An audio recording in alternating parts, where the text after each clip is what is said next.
years, but certainly we're not content. And the reality is we lost 4-1 and a lot of, kind of lopsided losses. So this summer we really focused on some of the areas where we thought we were exposed, and I think our guys really took the challenge. So, fingers crossed, we think it was a really productive summer across the board, and we're more prepared than ever to take the next step. And just what did you see from Ant specifically this summer? Sounds like he was in the gym a lot, just kind of him trying to, go the next step and make that another leap here. What's so neat about Ant is sometimes we forget how young he is. The amount of winning he's seen at such a young age, oftentimes the number one overall pick, it takes a long time. He had some lean, initial year was lean, and then since then he's won, and he's seen so much serious basketball. I think he became really addicted to the film room this offseason. His work ethic has always been great, but this summer was a whole other level. I think the combination of the playoff experience, the Olympic gold medal, and his just burning desire to win it all made for an unbelievably productive summer. So I think he's really focused on how to be more effective late game, not just for himself but for others. And his body's in unbelievable shape. It's pretty impressive to see how quickly he's matured, not just as a player, but as a professional with his approach. And he's going to have another great year. Tim, what specific aspect of play or player did you and Coach Finch talk about the most during this offseason? We talk about all the players. Inevitably, you talk about your best guys. And obviously it starts with Ant and constantly challenging him and not allowing him to be content with, he's already a great player, but we think he'd be one of the greatest players of all time. And that only comes with team success. So it wasn't unique to one player, but we are constantly talking about Ant, talking with Ant. Hey, what's next? How can we continue to ensure we have an environment that's going to allow you to take those next steps? Tim, when you in the front office are together kind of mapping out how you're going to get better in the Western Conference, you see Oklahoma City in front of you. How do you balance kind of like improving the team versus this one team or just getting better overall as an organization? What are some of the discussions like when you talk about roster building and what you may need to get to that next step? Yeah, ultimately, you hopefully have a team that has enough diversity to its roster that you can play against anybody. But I think it's dangerous if you're solely focused on one team, as we can see with injuries or matchups. I mean, look at our year last year. I think we finished the season 17-4. We barely avoid the play-in, and then we have some success in the playoffs. We make a bit of a run. So for us, we're a pretty firm believer. Just be at the big table. Continue to be one of the elite Western Conference teams. We think we're capable of being a home court playoff team, and I think once you're a home court playoff team, you have a real puncher's chance to make a run. But we're not solely focused on any one team. I think the Western Conference is the best conference I've ever seen. This is my 29th year in the NBA. I've never seen such a talent-rich conference, even the first two picks in the draft come to the Western Conference. So it's, we're excited. I think our guys are certainly fueled by competition. We're not going to duck anybody, and we can't wait to see where we stand up in this kind of historically stacked Western Conference. Tim, you guys are below the second apron to start this season, and obviously you were above that last year. Is that one of those things where the process starts maybe a year in advance? You're thinking about the Rudy contract extension that he signed. What did that kind of look like, and how far does it go back for you and your staff to sort of plan where you want to be from a salary standpoint? It's unique. You get the new CBA mid-contracts, so certainly it changed our kind of approach. We did some things prior. We're pretty aggressive financially, and now there are these new pretty severe restrictions on not just the tax you got to pay, but how you can kind of transact. So it's constantly a discussion point. We want to be as nimble as possible. Being out of that second apron allows us to do things we couldn't do last year. And we think the more flexibility we have, if a deal comes our way, that the second apron is just, it's hard to make a trade, period. So the planning started pretty much the minute we got the CBA, but I do think we're getting a little bit more aware and hopefully better at managing those things. It was also new. The last summer, I think you saw a real impact of what the new CBA looked like and the fears of the second apron and the kind of transactional windows that are essentially shut when you're not in that. when you're in the second apron. So we talk about it constantly. And again, I think that if there's a theme, it's be as nimble and flexible as possible. Tim, how do you approach guys who are maybe kind of like rising into different tiers or stardom as players, young guys in general, not even Ant level, but other guys who are making kind of jumps, who maybe are taking on more responsibility or seeing themselves in a different light, and maybe when their defensive urgency drops off from there to get it back to where it needs to be? Well, I think it's a blessing and a curse to be a young player on a good team. The blessing is you're learning good habits. You're seeing what serious basketball looks like. I think oftentimes the hardest thing to do in the league is to learn to win, and we're in a position now where we expect to win, and the bar is going to continue to rise. The curse is the minutes aren't available always, and you can't play through your mistakes. So how do we ensure that these guys earn their minutes, and then how do we ensure that we allow them to have the inevitable ups and downs of a young player? Our core young guys, the Jadens, the Nas's, the Ants, those guys were able to play extensive minutes when maybe the stakes weren't quite as high. So we think we have a group of young guys that are ready to take the next step. We're not going to baby them. We expect a lot from them because we think they're capable of doing so. But it's a fine balance, and I know 3 or 4 of these guys can't wait to get out there and kind of really take on bigger roles than they had last season. Tim, kind of piggybacking off of that, when you look at guys like TJ and Rob and Johan, what entices you about them, and thinking that maybe if they have to grow up fast for you guys to fill minutes, what entices you about their ability to get on the floor and potentially maybe exceed expectations this year? Yeah, specifically for TJ and Rob, I think, and Jaylen Clark as well. I think there was enough proof of concept last year when they were given extensive minutes, they produced. And now the question is, can they consistently be trusted? I mean, that's a word we use all the time with young players. It's not about your raw numbers. Are you trusted? Is Ant going to trust you? Is Julius going to trust you? And I think the reason we do trust them is because they're tremendous work ethic. I think they're exactly the type of guys that we're excited to have in our building. Self-motivated, tough, competitive, team-first guys. So it'll be exciting to see how they take this next step. Johan, just an amazing story. He's playing basketball for 4 years. Who knows what this role looks like? I mean, he went to Slovenia last year with no expectation to be on the first team, and now he's opened a lot of our eyes with his strong play this summer and his work ethic. But what's neat is, we have Coach Finch is one of the best coaches in the world, and he's so good at identifying what players are good at and allowing them to build off that, kind of their developmental path. So, again, super excited to see all the young guys, and I think relative to what we asked for them after that 4-1 loss to Oklahoma City, they all exceeded our asks. Tim, you mentioned this summer focusing on where you guys were exposed last year. Where were you exposed? Well, we really struggled much of the year with crunch time. Right? We're a team that, we had a lot of lulls in our ability to get things done late. I thought we answered a lot of those questions at the conclusion of the season. I thought when Julius came back and in the playoffs, I thought we were as good as anybody, and I think the record might reflect that. And we're still relying on really young players. So how do we appreciate how much they've accomplished thus far, but say, we want more, we all want more. And then I think our ability to, consistently guard without Rudy is something that has been a challenge. We have to get back to, I think we have some guys that would tell you that we're not where they need to be defensively last year. We want to hang our head on defense, as cliche as that sounds, and just be more diverse in our ability to close games. I think we don't want to be a one-pitch pitcher. So I think all those areas are areas that we certainly can get better.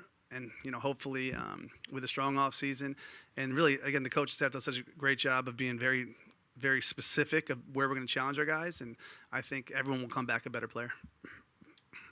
A lot of players on the roster have signed new deals, extensions, or new deals in the last couple of years. The coaching staff's extended.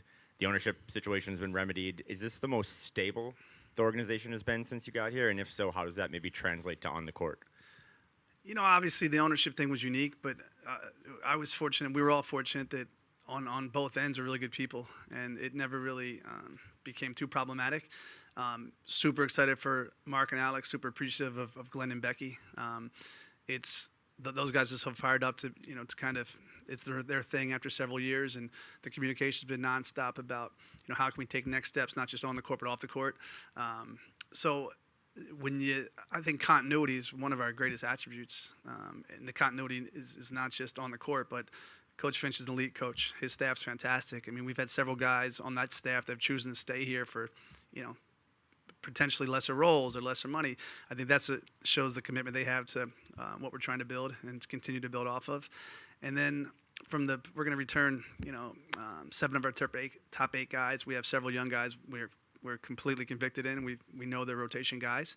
And then it's always exciting to get a couple of new young guys. You see Johan or Rocco, just the youthful exuberance, which is always great. So I think, fingers crossed. Last year we had this day was 3 days earlier. We had made a major trade, traded a great player who had a great year in New York. And I think what sometimes we don't appreciate is beyond the basketball fit. This summer we've had guys in our gym for 2 months on their own accord. We had 20 guys for the last, I would say, month. There's also just the personal fit. Like you get traded late in the season, you got kids, you got to find schools, you got to find a house. It's hard to be productive at your job when your off court is unsettled. So I don't think we probably gave enough appreciation for that, specifically with Dante and Julius last year. Those guys are leaders now. They're completely comfortable in their roles. I thought Julius, when he came back from the injury last year, his leadership was evident on both ends. His playmaking, his ability to kind of really appreciate how to make his teammates better, is what I thought spurred us that pretty good end of the season run, and then into the playoffs. Then we ran into the buzzsaw, this Oklahoma City. But a very, very long answer short. I think continuity will be something that we're really going to lean in on, and something that should allow us pretty quickly to get a sense of what type of team we're going to have.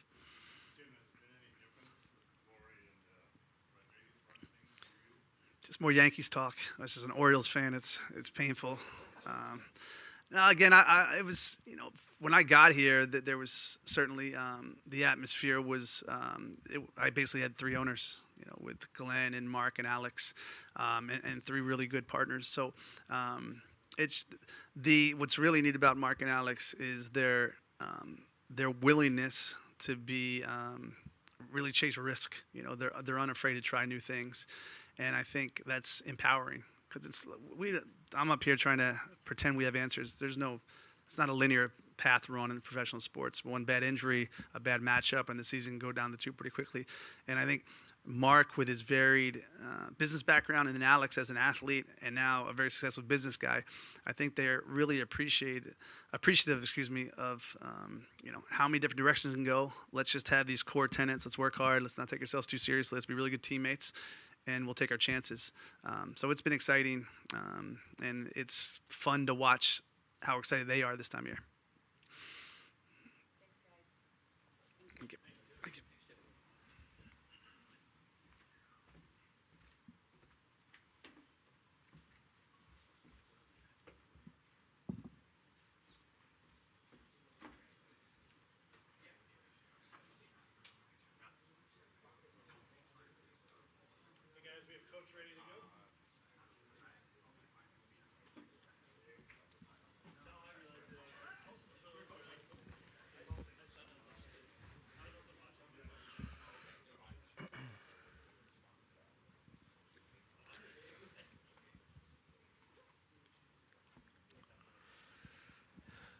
Chris, when the dust settled kind of on the playoffs and you just really took a minute to look back at that OKC series, and what stood out to you the most as what needs to happen for this team to take that final step that you're looking to take?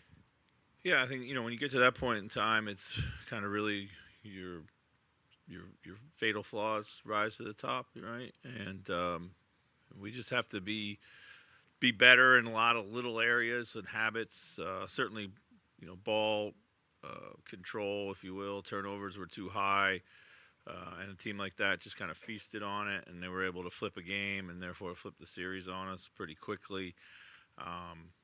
Just being able to execute a little bit better, certainly get to a point where we can get maybe Julius and Ant some easier shots too in that execution.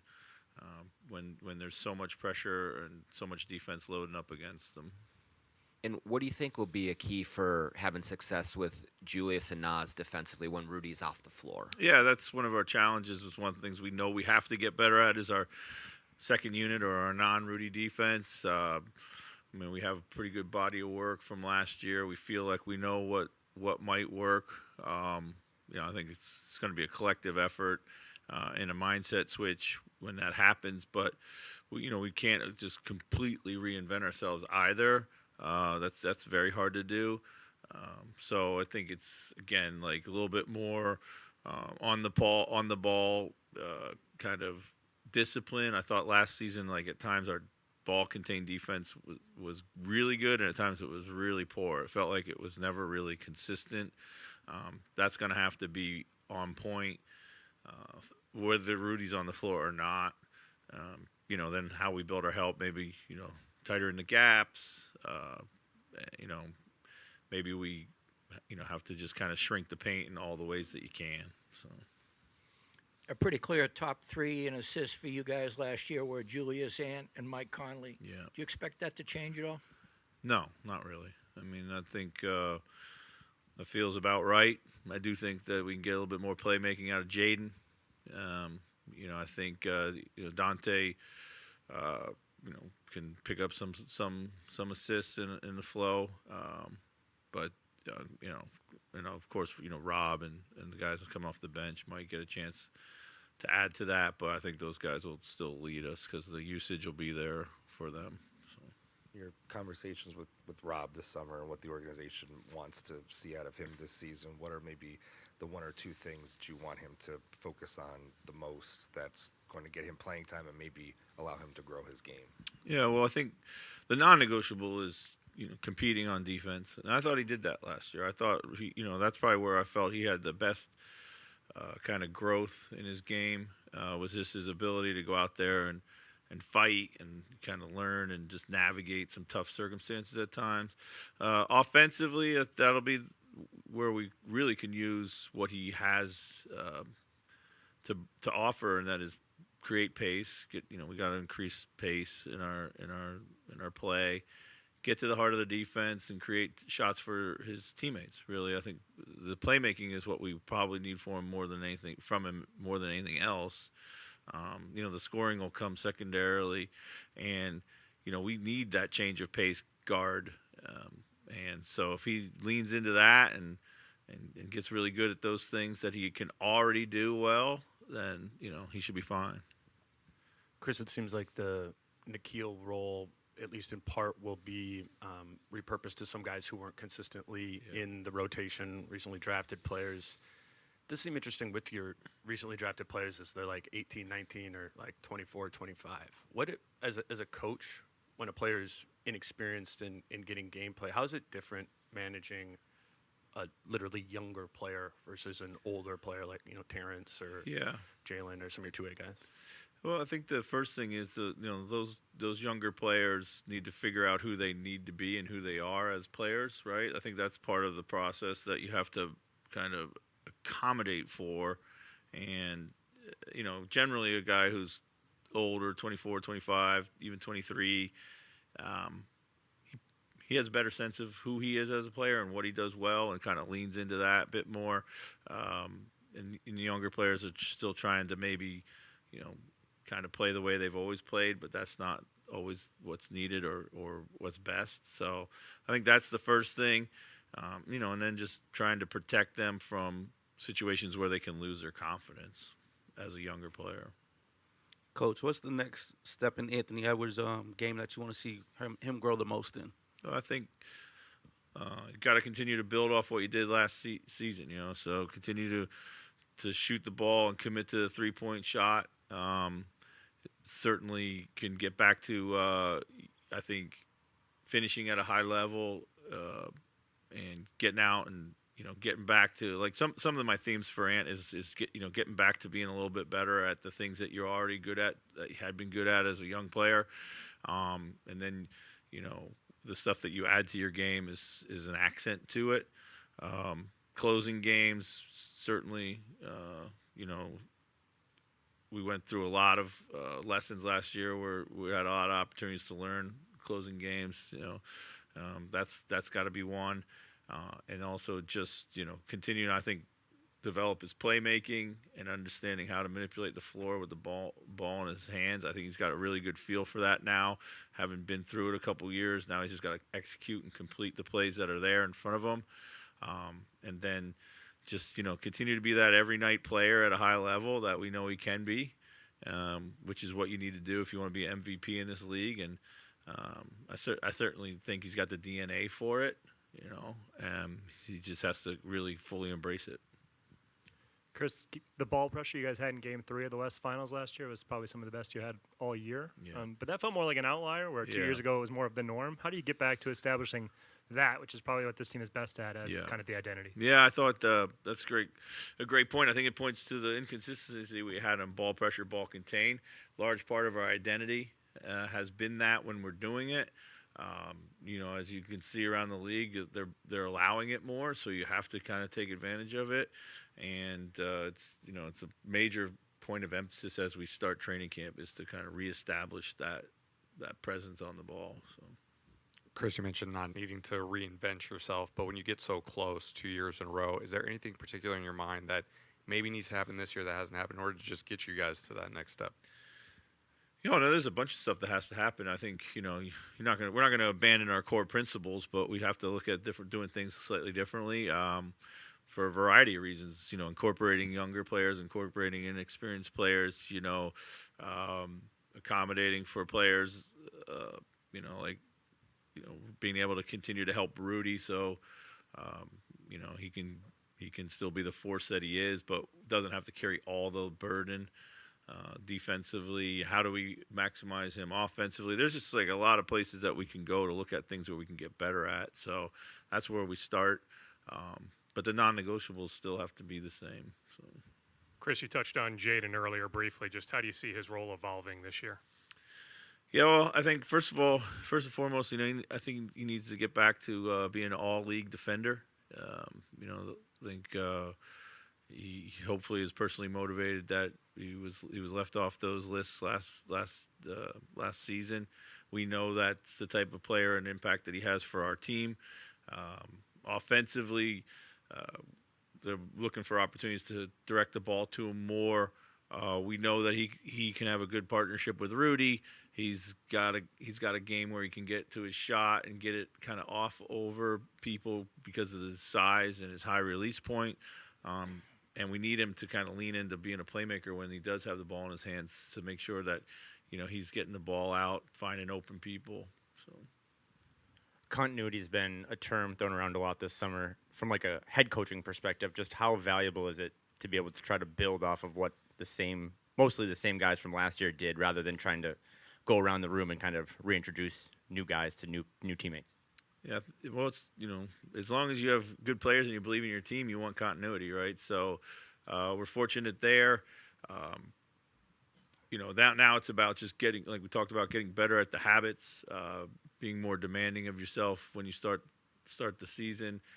You know exactly what it should look and feel like, and then from there, you have to be ready to adjust. But those adjustments will be based on the things that you're trying and whether they actually do work or not, oftentimes, the health of the team and these types of things. But continuity is only good if it pays dividends early. Other than that, you're just like everybody else. So. Chris, how much do you maybe sort of look at the Western Conference and all that talent and step back and say, wow, Not too much. I mean, I know it's there. It's not going away. But focus mostly on ourselves. It's really kind of hard to predict. I think you have a feeling of how you might be as a team. It's really hard to predict sometimes how that stacks up against such a tough landscape of the West. I do believe that it just continues to get harder and harder.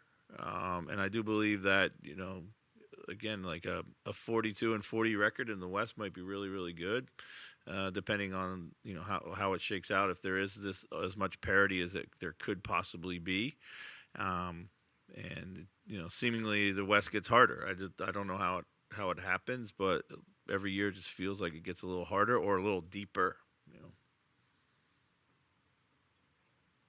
Thanks. Yep. Thanks, everyone. We'll have a short break and we'll start bringing you guys around 1 o'clock.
Johan, what has this summer been like as you've just moved here and started to get to know the guys and work out with them a little bit?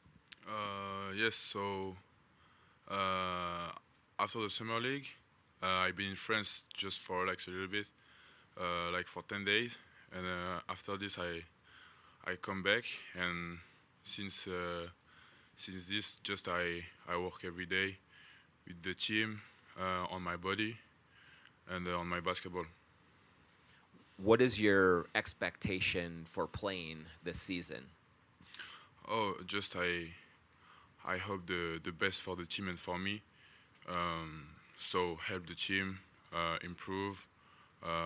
Just be better and yeah, just like really help the team with my energy, my play, and Johan, how has it been getting to know Rudy on a better level, and what has your relationship with him been like this summer? yeah. So I met Rudy last week, really. So yeah, it's a real chance for me, like to have a guy like Rudy. He know the basketball. He have a really good experience in the league, and he speaks French. So for me, it's very good. What has it been like just getting in the gym with some of your teammates this summer too, like Anthony Edwards, Nas Reid, Jaden McDaniels? What has that been like last few weeks? Yeah, for me it's like it's amazing. Like I watch last year, I watched the NBA, I watched the games, and to be here now to play with Anthony Edwards and all the team, just for me just crazy, and I really enjoy every day. I was going to ask you just kind of what this last year has been like for you. Probably a year ago, you didn't know that you'd be coming to the NBA. What do you reflect on the last year? What has that been like for you? So, like, first for me, I want to thank God, because I feel like, for me, like, my story is just crazy. Like, last year I was in Slovenia, I played basketball, and now I'm here, talk with you, and it's just crazy, and I really enjoy it. Johan, Coach Finch talks about how he wants to see young players really contribute on defense. That's a way to possibly get his attention. Do you feel like that's where your game kind of starts and stops at this point in terms of your strength, in terms of getting on the floor early? Yeah, I hope to play and help the team with first my defense, my energy also, and yeah, keep improve. I work on my basketball every day, and yeah. But first, yeah, to try to give my strengths, like my defense, my energy, and after this to have some minute to have the chance to just to try what I want. So my game. Johan, you haven't been playing the game that long. Where do you think you are in terms of learning the game? How much further do you think you have to go? And what kind of things are you working on short term to be better long term? Yeah, so like for me, like I don't want to put a limit on my potential. Like I want to be like one of the best players of the league, like be the best defender, and yeah. So this is my goal, and every day I wake up for it. What's been your favorite thing so far about living in Minneapolis? Sorry, can you? What's been your favorite thing so far about living in Minnesota? Probably the lakes. Like I'm a fishing guy, so it's yeah, probably the lakes to fish.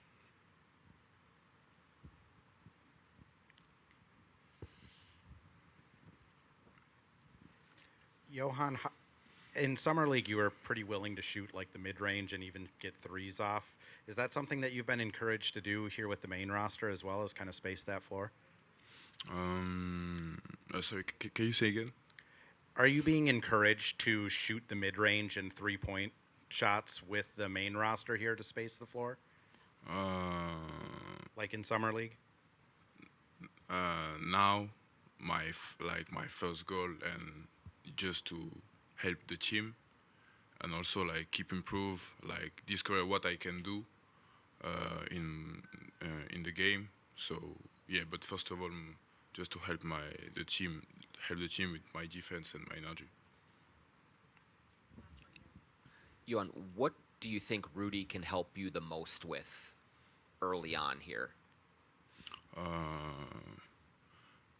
First, his experience, but also like in experience, like in defense, in the game, how to read the game also.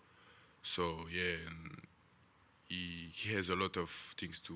I have a lot of things to learn from him. So yeah.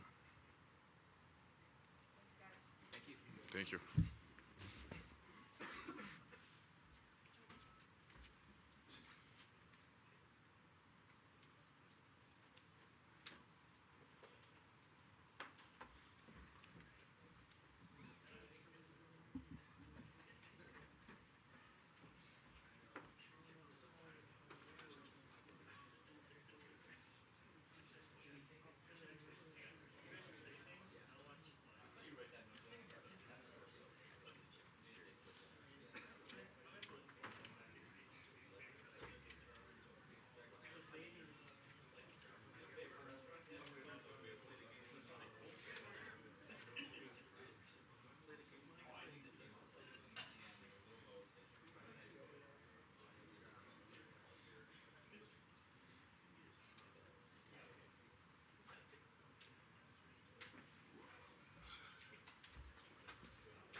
How you doing? Julius, kind of curious, what do you think you learned most about playing with Rudy over the course of the season, and how can it be even better, I think, especially offensively going into year 2 together here? Yeah, just how much he cares about winning. You know, how much he puts into, winning, and, he's very prideful in what he does on a night-to-night basis as far as, rebounding, defending, getting offensive rebounds, dunking, stuff like that. So he takes a lot of pride in his work and his impact on the team. So and he cares a lot about winning and wants to do whatever he can to make it work. So when you're in that mindset, you can only, continue to grow.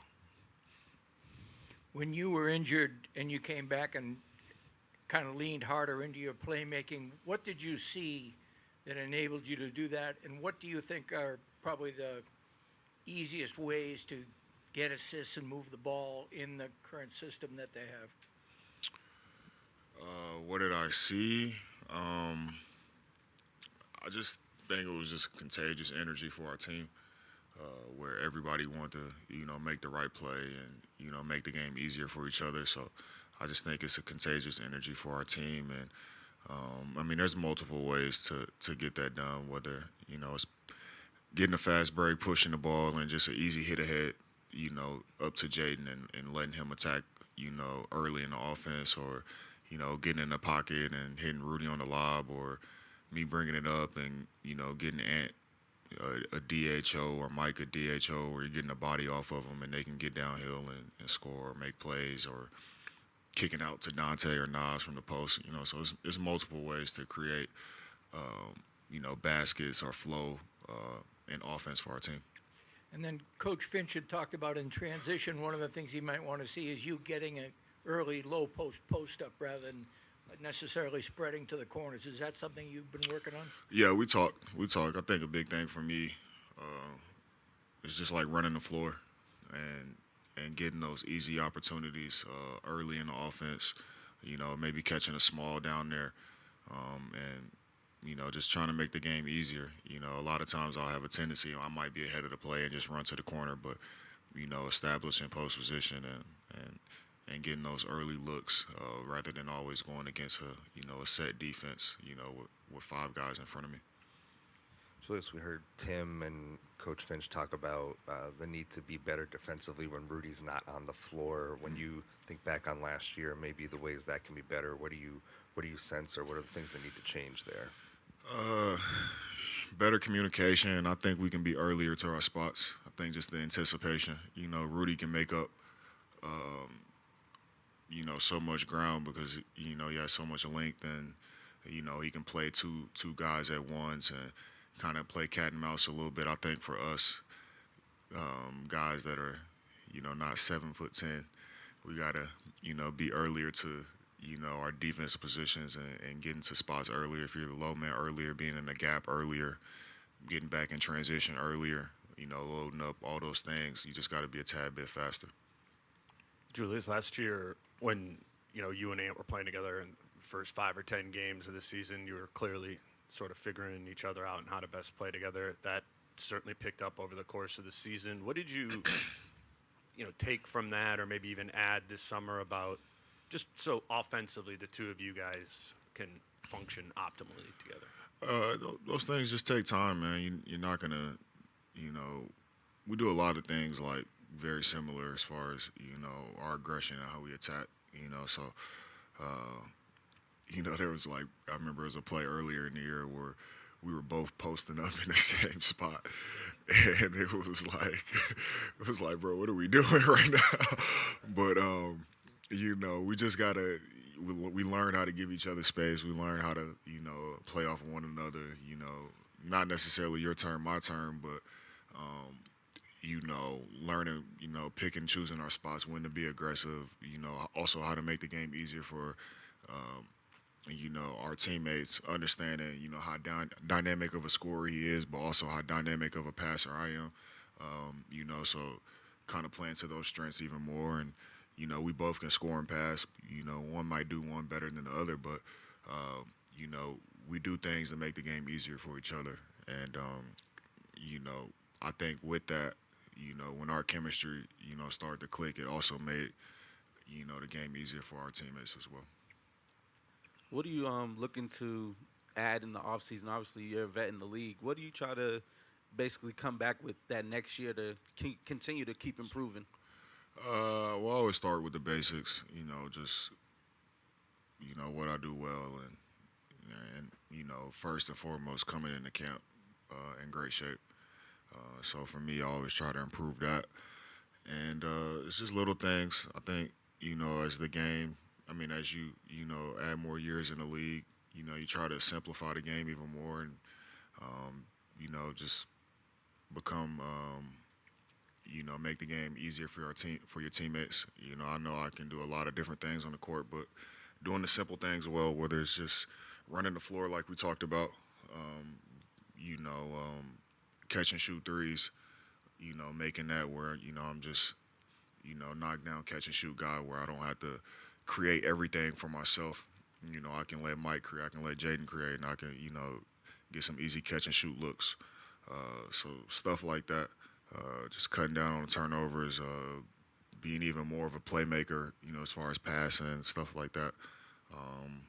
And then, like you said, defensively, we got to be even better with Rudy off the court. So understanding we know what our defensive schemes are, being earlier to positions, communicating. One thing I think I can do better that I didn't do as well last year that I'm used to doing is rebounding. So, stuff like that. Julius, the stuff you guys want to be part of your identity, consistent ball pressure, transition like you mentioned, does that almost have to take place in training? Does that almost have to be established in training camp for it to really be entrenched in who you are as a team throughout the season? I think that has to be established in the summer. I think you have to be in great shape for that to even be a possibility before you get to training camp. So I think all that stuff starts with your preparation in the summer and, naturally in the season. When training camp starts, you'll be able to do those things because you've pushed yourself to that level, conditioning-wise. Thank you, Ross.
That's why I think that is like you said, and now you tell us that maybe that'll be my argument. Then now you tell us everyone puts the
What's up with y'all good people, man?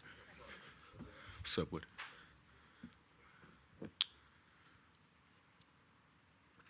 And this is year 6 for you, but like you've been through this whole thing with Jaden and Nas.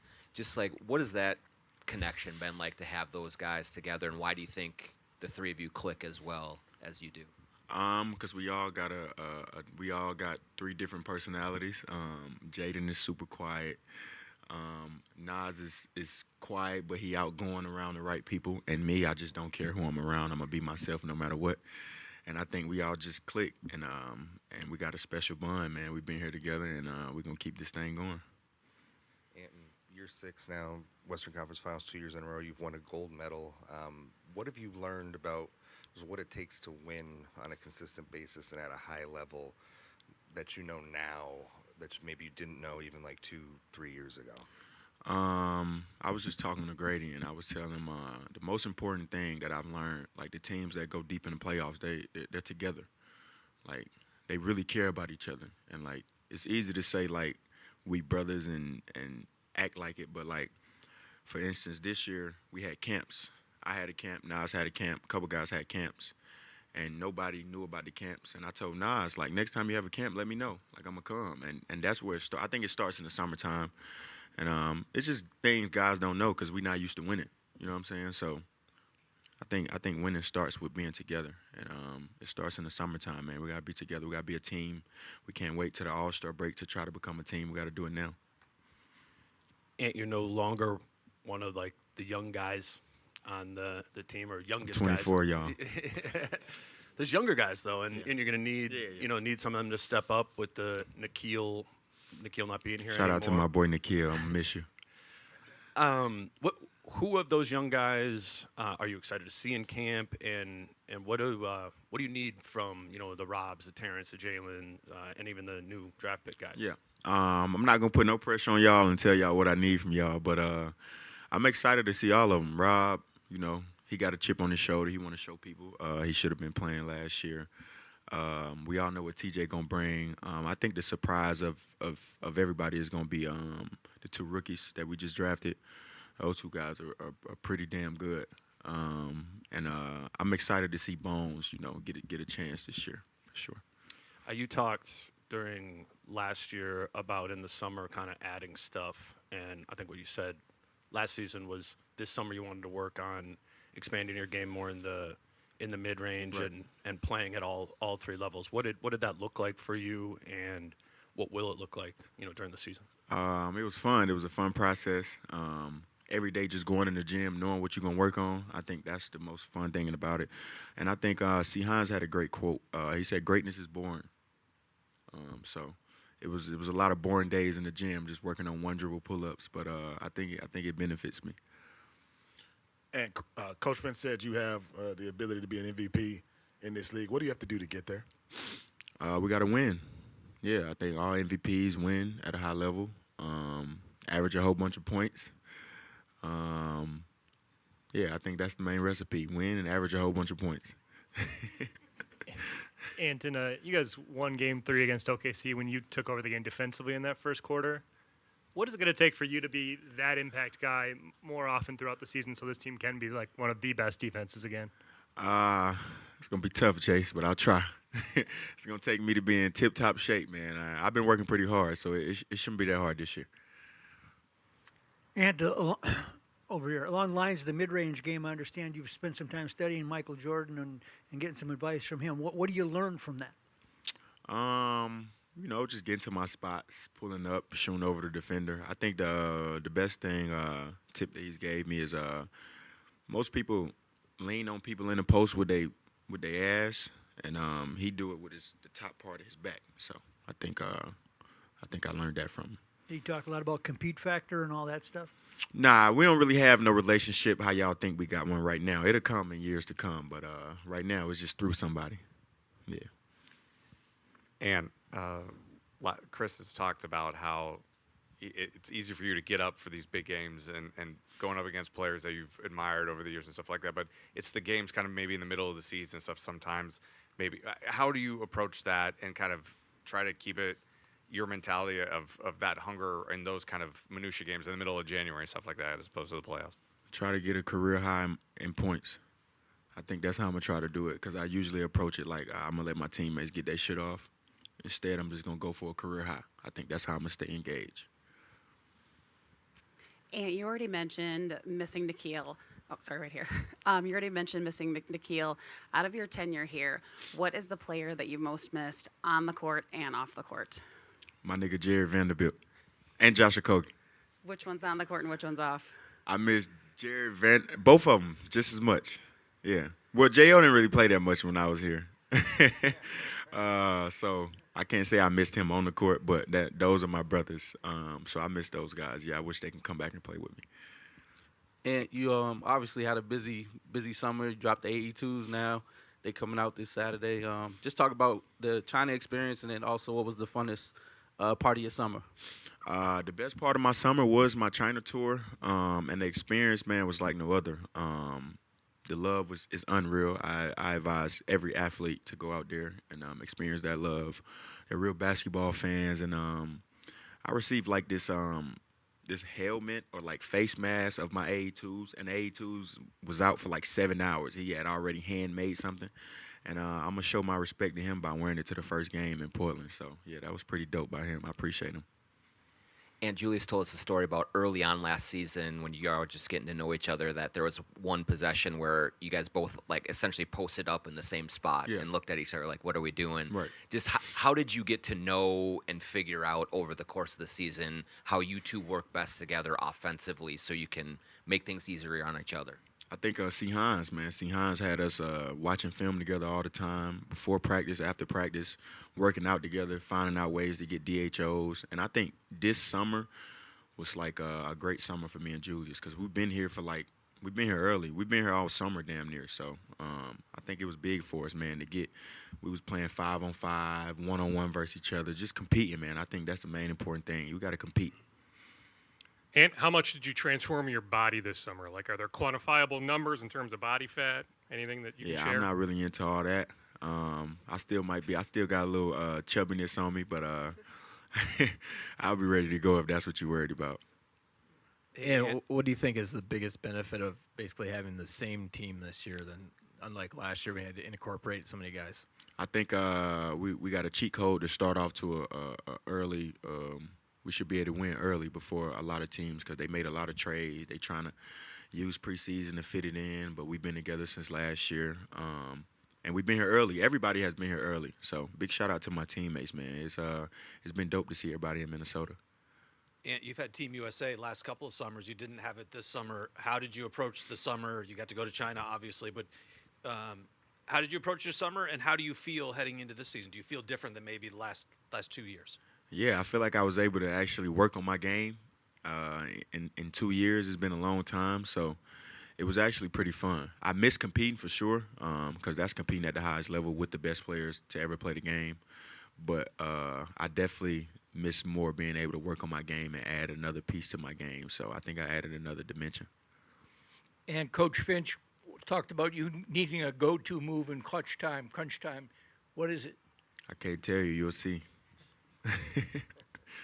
When you kind of look back at last year about how you performed in clutch situations, what are you looking to maybe do differently this year, or how do you maybe plan to attack those moments of the game a little differently than last season? It's going to be hard to gauge it because we haven't played no games this year, so I got to see how teams are going. Most teams double team me in the clutch anyway, so I got to get off the ball. But I think playing closer to the rim would be the answer. Yeah. I actually have one more. So obviously you talked about the training, the shape you're in, but like what's different? Because every year you worked harder and harder. So like what took you to this next level? What did you need to develop that you didn't think you had? And like was there a certain trainer or anyone that's helped you?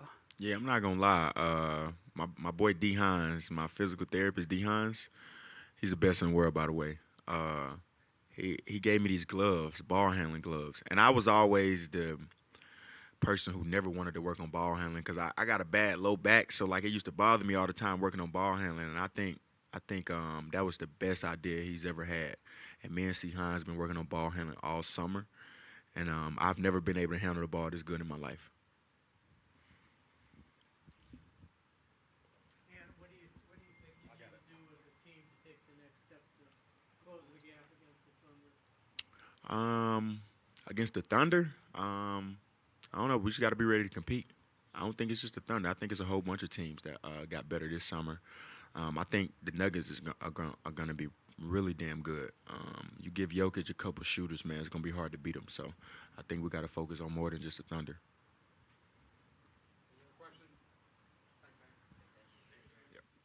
All right, y'all.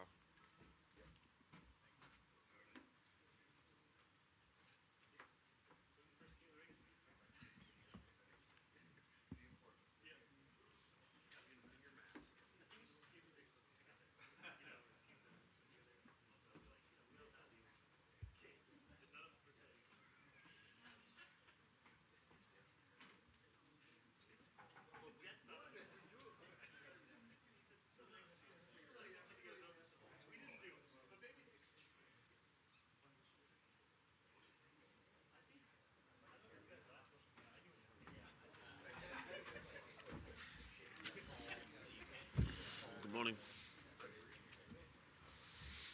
Good afternoon, actually.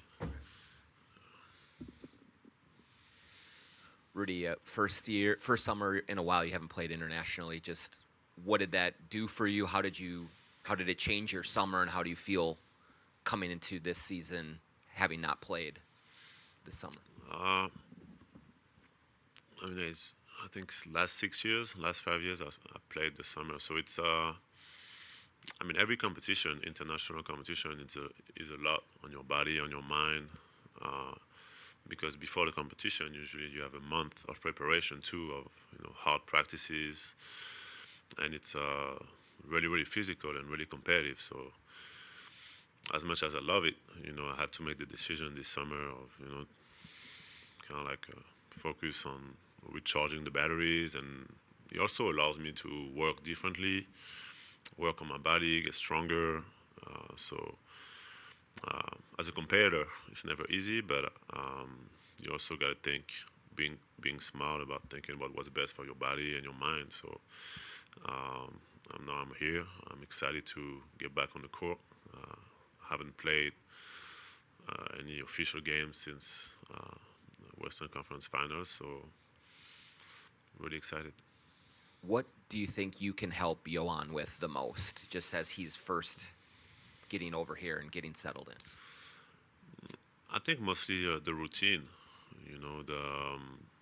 all the little things that help you as a player recover better, be able to work how you want to work, be able to outside of the game of basketball. I think this is what's going to be the most important for him. Adjusting from coming from a different country, speaking a different language. All these things I think would be really important for him to be able to grow into the player he wants to be. And when it comes to the court, to be honest, it's going to be up to him. I think I'm gonna be there, like, to try to lead the way, lead by example as much as I can, try to talk to him. But I think it's going to be about how hard he's willing to work and who does he think he can become as a player. And I think from what I've seen, I'm not really worried about him. I think he'd be fine. The past 2 or 3 years has been the idea of getting you more involved in the offense beyond screens and putbacks. What do you think you yourself can do to improve your offense, whether it's positioning or shooting, or what have you been working on in that regard? I think just being more poised, with the ball in traffic. I think I was able to do it, but never consistently. And I think for our team, just being able to get the ball, whether it's a steal, whether it's on the block, whether it's however it comes, being able to, I think for my teammates to feel that, when I have the ball, it's good for our team and good things happen. I think that's important. And so I've worked a lot this summer to just be able to be more aggressive, more decisive, and obviously make the right reads with the ball in my hands. 2 seasons ago, you guys had the #1 defense in the league. Last year was very good. Top 10 defense, wasn't quite #1. Do you feel like there's room with this roster to get back to that truly elite level of defense this season? I think that's what we have to be in order to be a championship team. Last year, I mean, there was a big trade.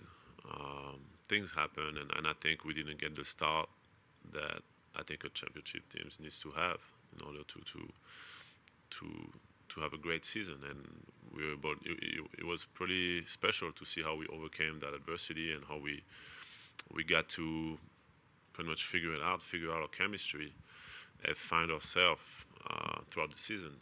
Now, this year, we have almost the same group of guys, so we have some continuity. We have,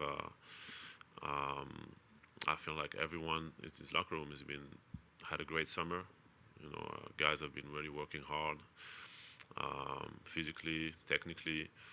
You know, so it's I think it's exciting to see how we can carry over what we did in the second half of the season and build on that. And for me, the most important thing for our group, I think, is to really build the right habits from day one and really decide what our pillars are going to be.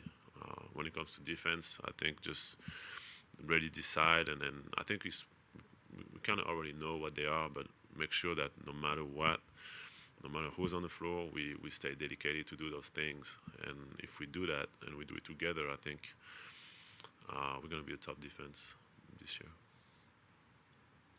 Hey, Rudy, when you see Johan, he's obviously a very skilled guy, right? And he hasn't played for a long time.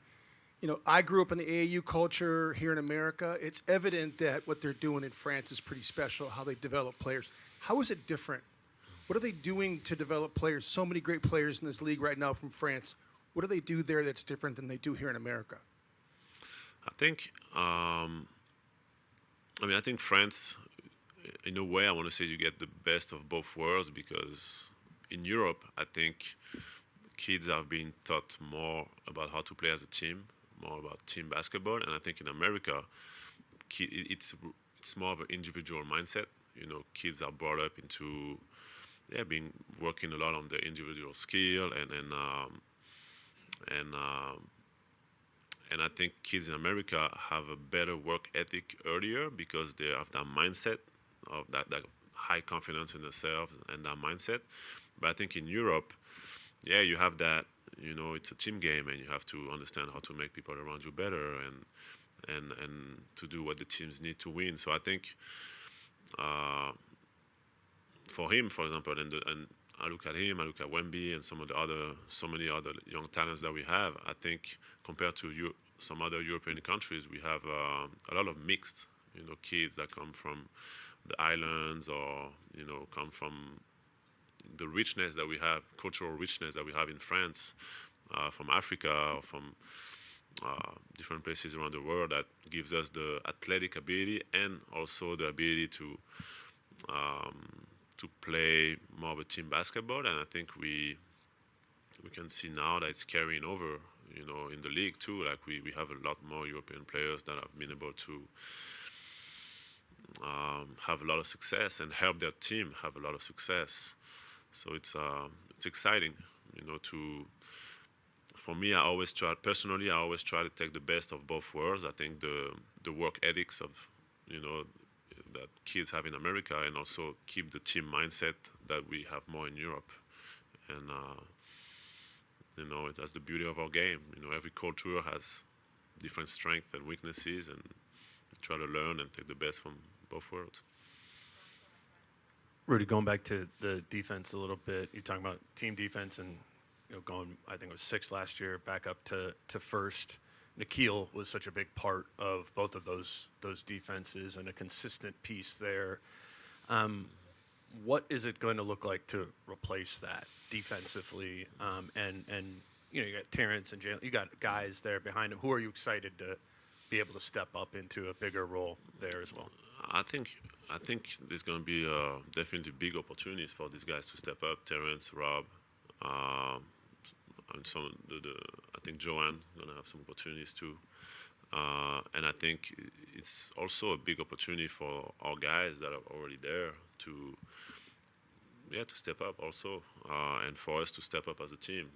Nikhil was a big part of the mindset that we try to embody as a group, and he was really consistent and really dedicated into doing the little things that help the team win on both ends. So I think this is a key component of, I think it's going to be a key component of our success this year, is for us to be dedicated to do the things that defensively and offensively, to do the things that maybe are not flashy, but that put us in a situation to win every possession and win every game.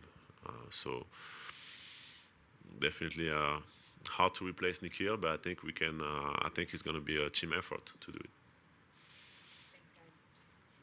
Thank you. Hey guys, quick update from 2 to 2:15. If you'd like some behind-the-scenes B-roll, I'll escort you guys to the truck bay. Keep in mind that Dante will still talk. You may miss a few minutes of Dante, but for anybody interested, we'll do that.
Mike came into this time last year camp, and you'd had a rough summer just in terms of like your body and getting it right. Just how different do you feel, and how was this summer compared to last year that way?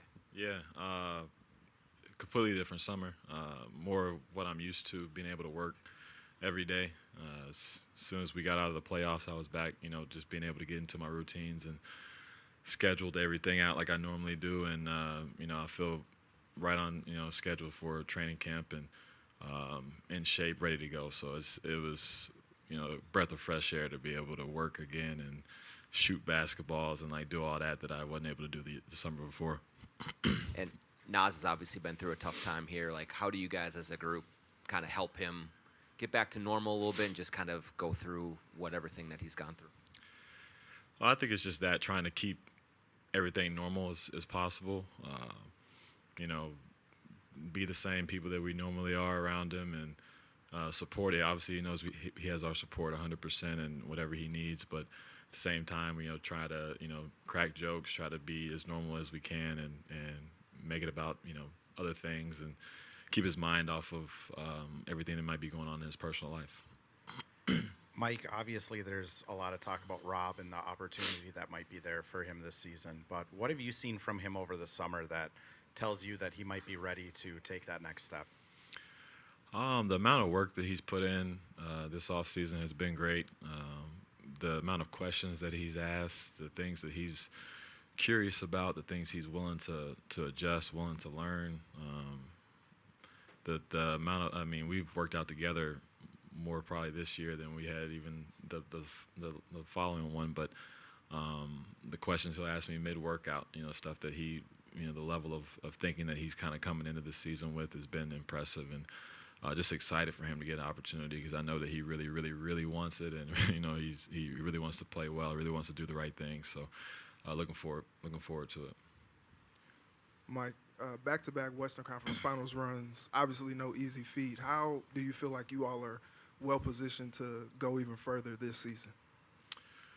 I think the big thing for us this year is the continuity that we bring coming into the first day of training camp is different than even last year. Yeah, we had a lot of the same guys, but adding Julius and Dante, a week before training camp is a lot different, when you're starting off a season and where you're trying to go. So us having kind of been in that battle together with the unit that we have, not a lot of changes, added in the rookies and second-year guys, we feel like we have a deep enough roster, a defensive-minded team, a team that can score, a team that can play a bunch of different ways and win a bunch of different ways. So just hang our hat on those things and give ourselves a chance, starting in training camp. Mike, you've been an above-average defender throughout your career. On the offensive side, your cerebral approach and everything, you're going to be fine there.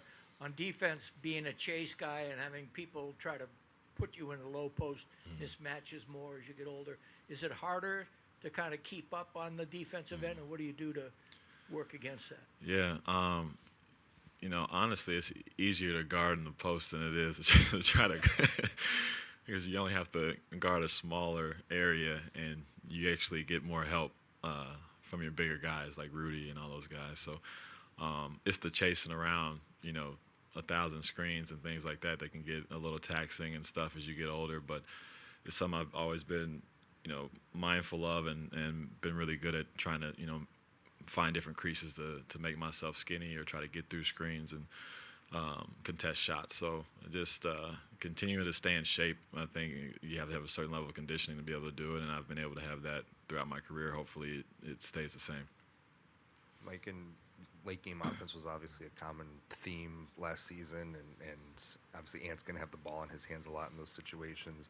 What do you think he's learned? But what did you talk to him about last season that maybe the big lessons that he can take, and you guys as a team can take into this season in that area that can make that better? Yeah, I think just his command of the offense is something that has been the journey for him, is understanding what works for our team, not necessarily what always works for himself individually. So late game, you're going to have the ball. You got to have 3 or 4 different simple plays or different things that you can get to different actions that can make our offense run smoother, or you get a good look, or somebody else get a good shot. And those are things that I'm seeing him, just be more vocal on. Like, I'll ask him when I bring the ball up the court, like, what do you want? And he'll tell me, hey, go get in that corner, and go tell Jaden and Rudy to get into this 99 screen action or whatever it may be. And those are things I think he before he would just hoop and be amazing in the way that he does, plays the game, but him thinking the game more is going to help our late game offense and just be more decisive late and not, have too many possessions where we, turn it over and not get a shot up.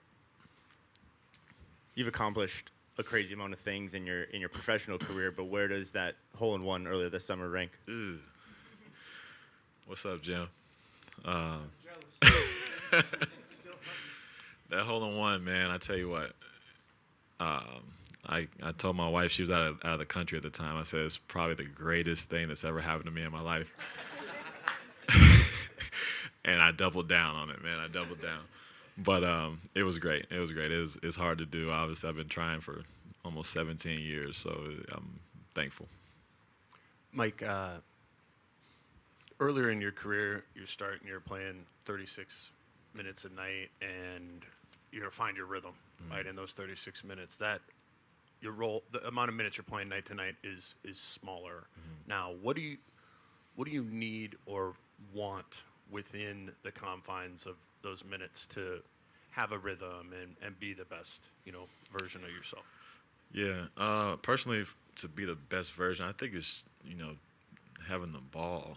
I think that don't mean I need to shoot it though. I don't need to shoot, but as a point guard that I've grown up playing the position as the way I play it is, just you have a better feel for the game when you are initiating, when you are controlling a little bit more, dictating, how the game is flowing. And so when you do get the ball or get a shot, it's more in rhythm.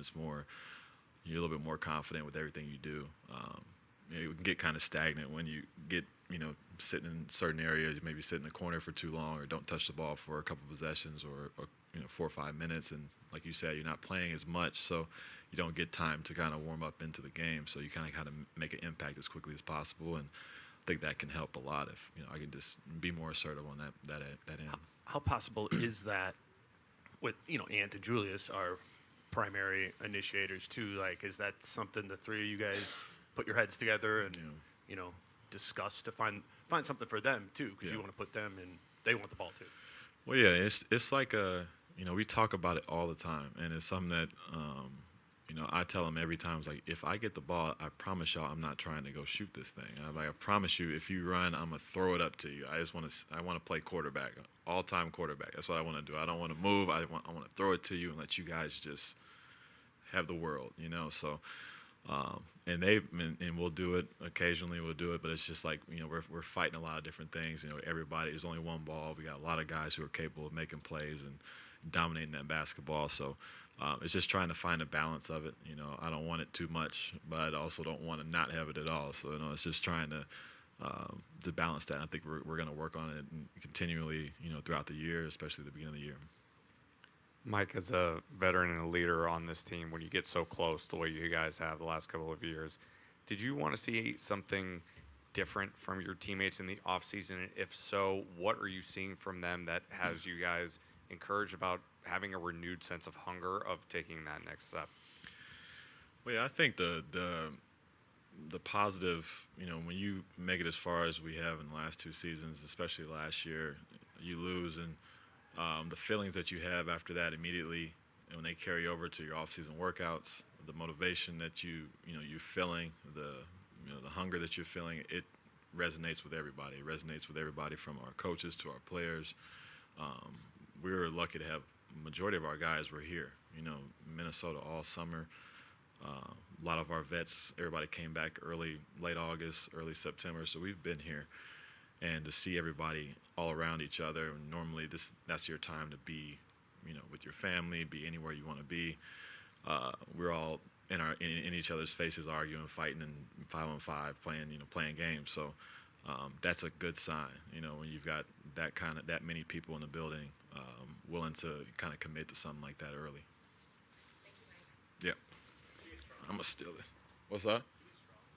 Yeah. That's not the pose. It's like he's trying to show it. It's for the post. Yeah.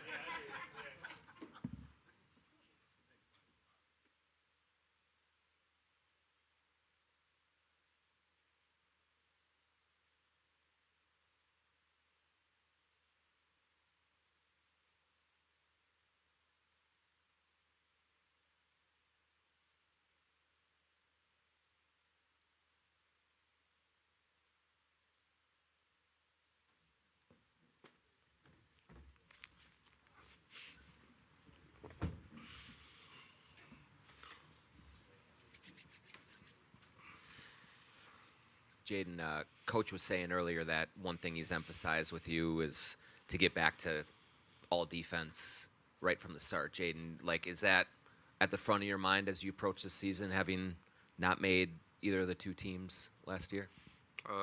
Yeah, I think about it, but I don't kind of dawn on it. But I think I can be in first or second team again, or even defensive player of the year.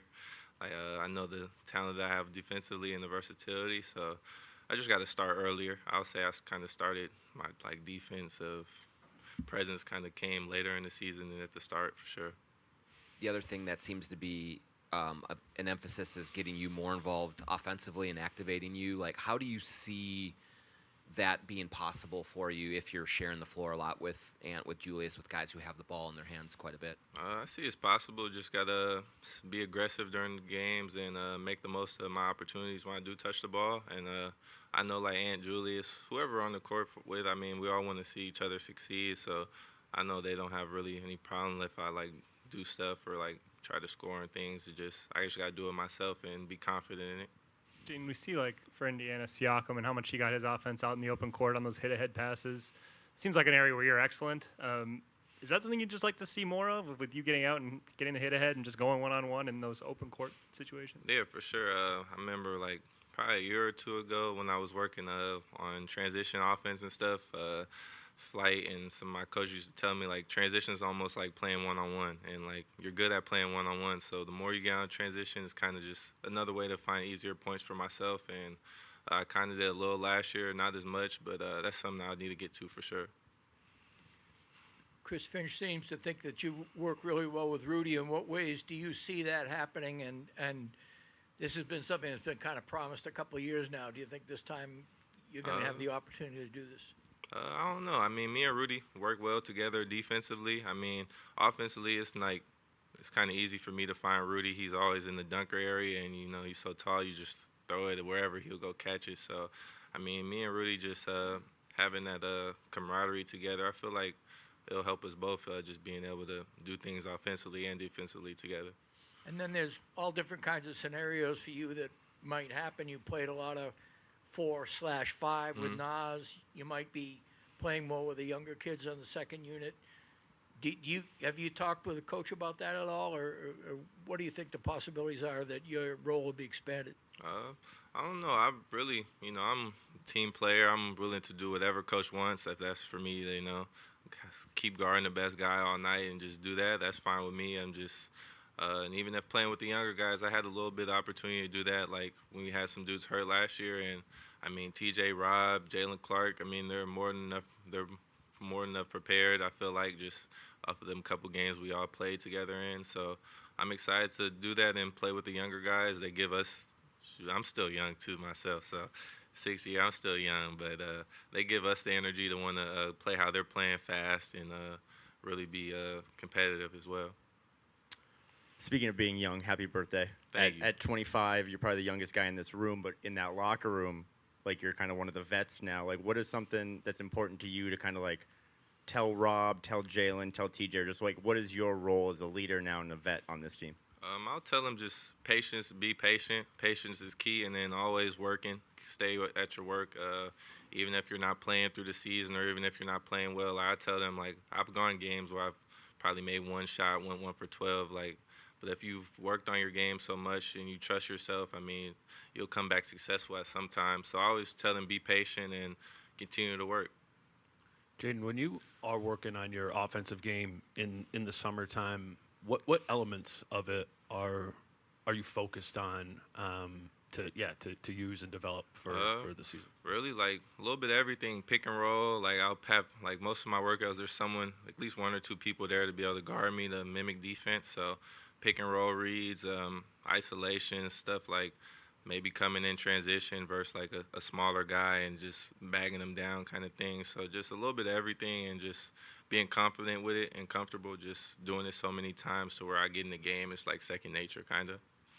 And then I want to ask about Nikhil not being here. I mean, if you weren't on the ball, he was the guy that was on the ball last season. Who can step up into that Nikhil role this season? I think Jaylen Clark for sure. TJ can possibly do it as well. I mean, he has the length, the speed, the strength to do it all. I mean, them 2 guys for sure. But I feel like anyone can come in and, if they have the right mindset, play defense and hold their own for sure. Jaden, what have you learned, especially these last 2 years, about just what it takes to win at a high level in the NBA that maybe you didn't know 2-3 years ago? Nah, it takes a lot to win. And one thing Coach always has told us, like, make sure, like, I remember we had a slideshow at the beginning of last year or the year before, and it was just all the teams, like, not saying they're bad teams or lesser teams, kind of just making sure you don't play down to your competition because those games come back at the end of the season, and like if you would have won those 2 games, it's a difference from being 7th seed and 3rd seed. So that's kind of where we were a little last year, but like now that we know that and making sure everyone's executing the right way through the right time, I feel like we'll be great. Jaden, Nas resigns over the summer. First, just was there ever a doubt that he was going to come back? And next, just, you know, how excited are you that you 3 get to kind of continue your journey, that being Nas and you? No, I'm for sure happy Nas is back. Like, I always told him, like, do what's best for you. You know, I don't want to keep you here, but, you know, if you want to stay, you can stay. So, but we're for sure happy and blessed to have him. And then just me and Nas just have building this for 5, 6 years. I feel like our confidence is super high. And I think us as a young core is, like, kind of, not saying unstoppable, but if we're all put the work in and all have gotten better, it's hard to stop us. Jaden, 2 years ago, you guys had that you were difficult to play against defensively every night as a team. Last year, there were spurts of it, but it certainly wasn't consistent. Is that something that has to be born in training camp in your mind, those habits and that stuff that makes it where you bring it every night?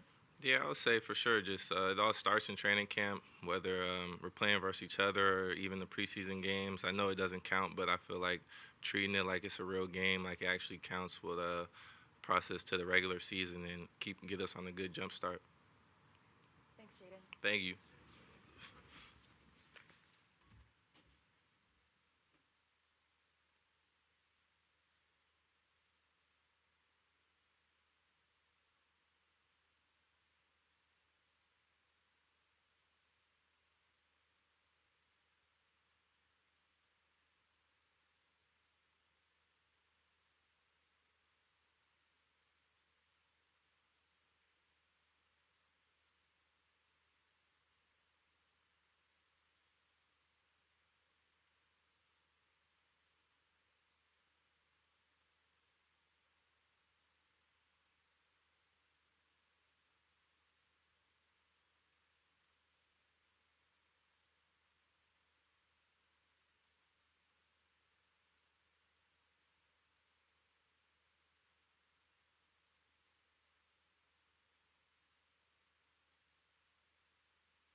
What's up?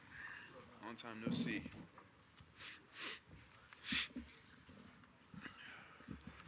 Dante, just like, how much different does it feel this time right now going into year 2 versus the scramble that was This time last year, I was on a plane flying here, so it feels great. We stayed here this summer.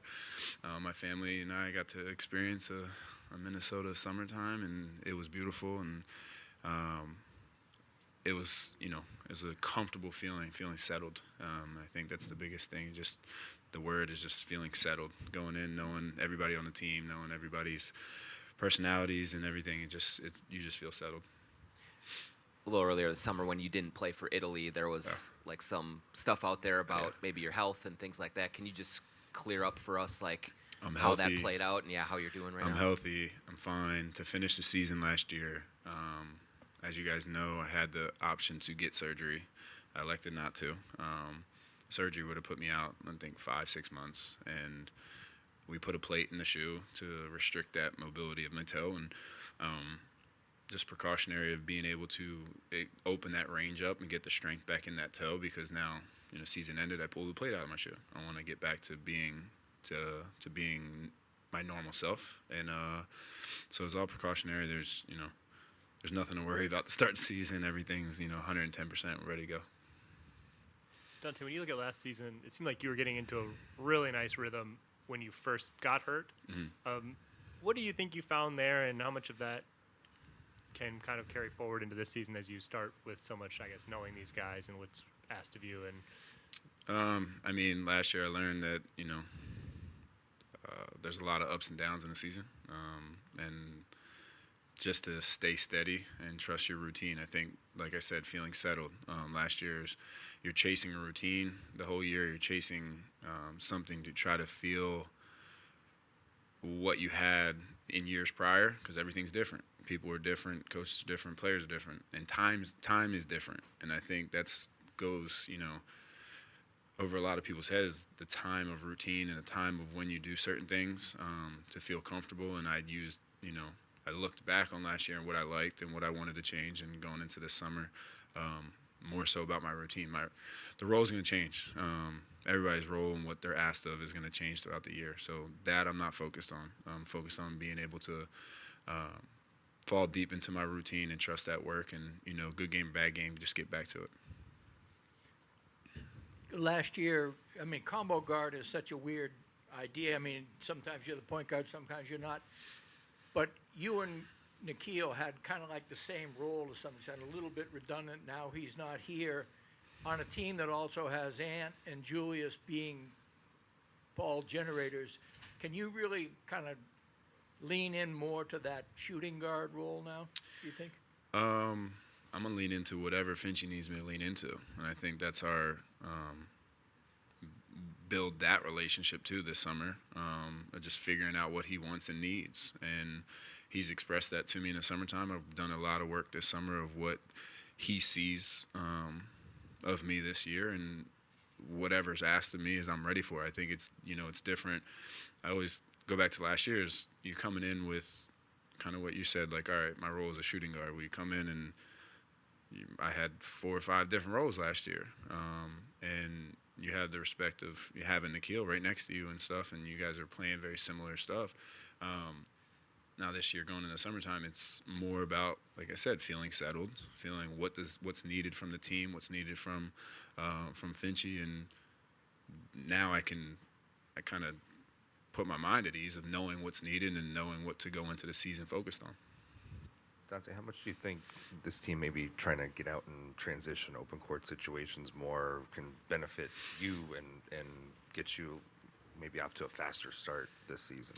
Yeah, I think that's huge. Not just for me, but I think for everybody. To get Jaden in the open floor, you saw a little bit in the playoffs against the Lakers. You get him in the open floor, nobody can guard him.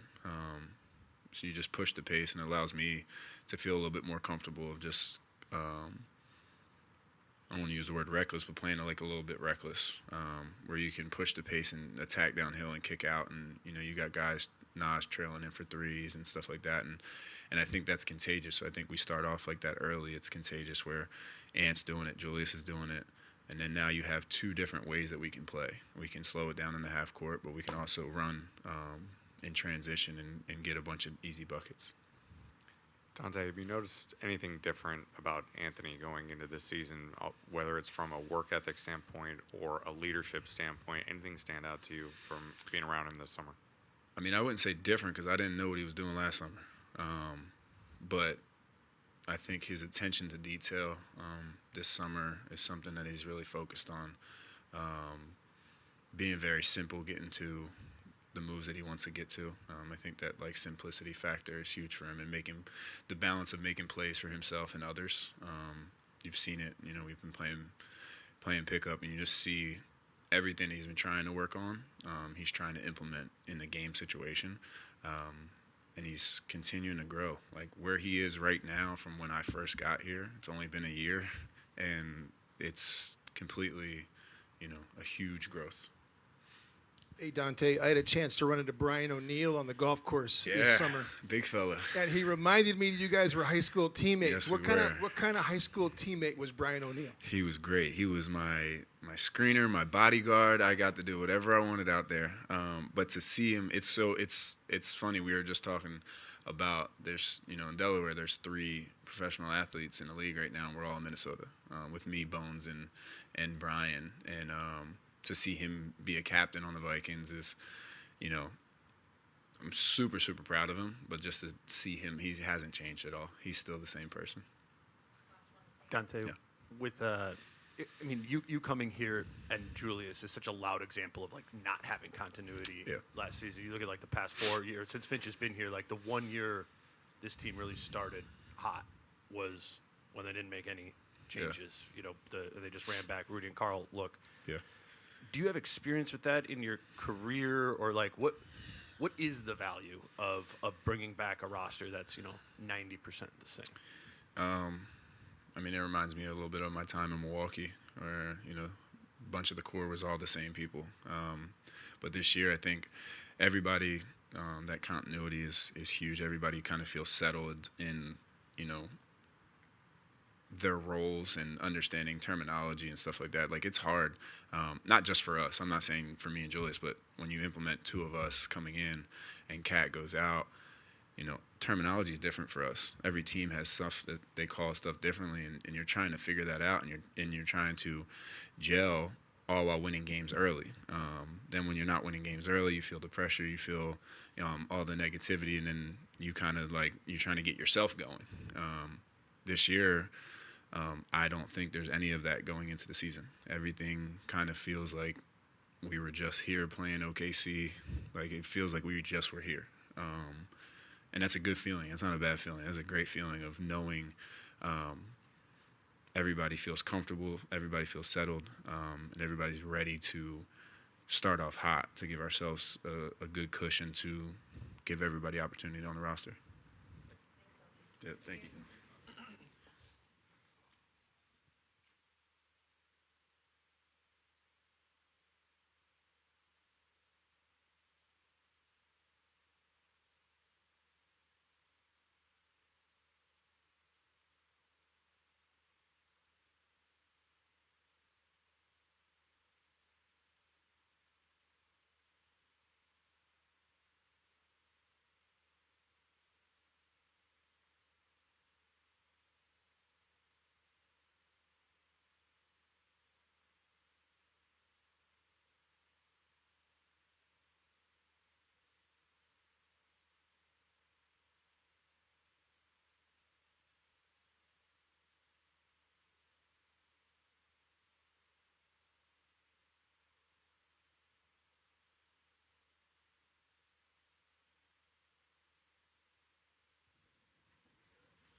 Start up front.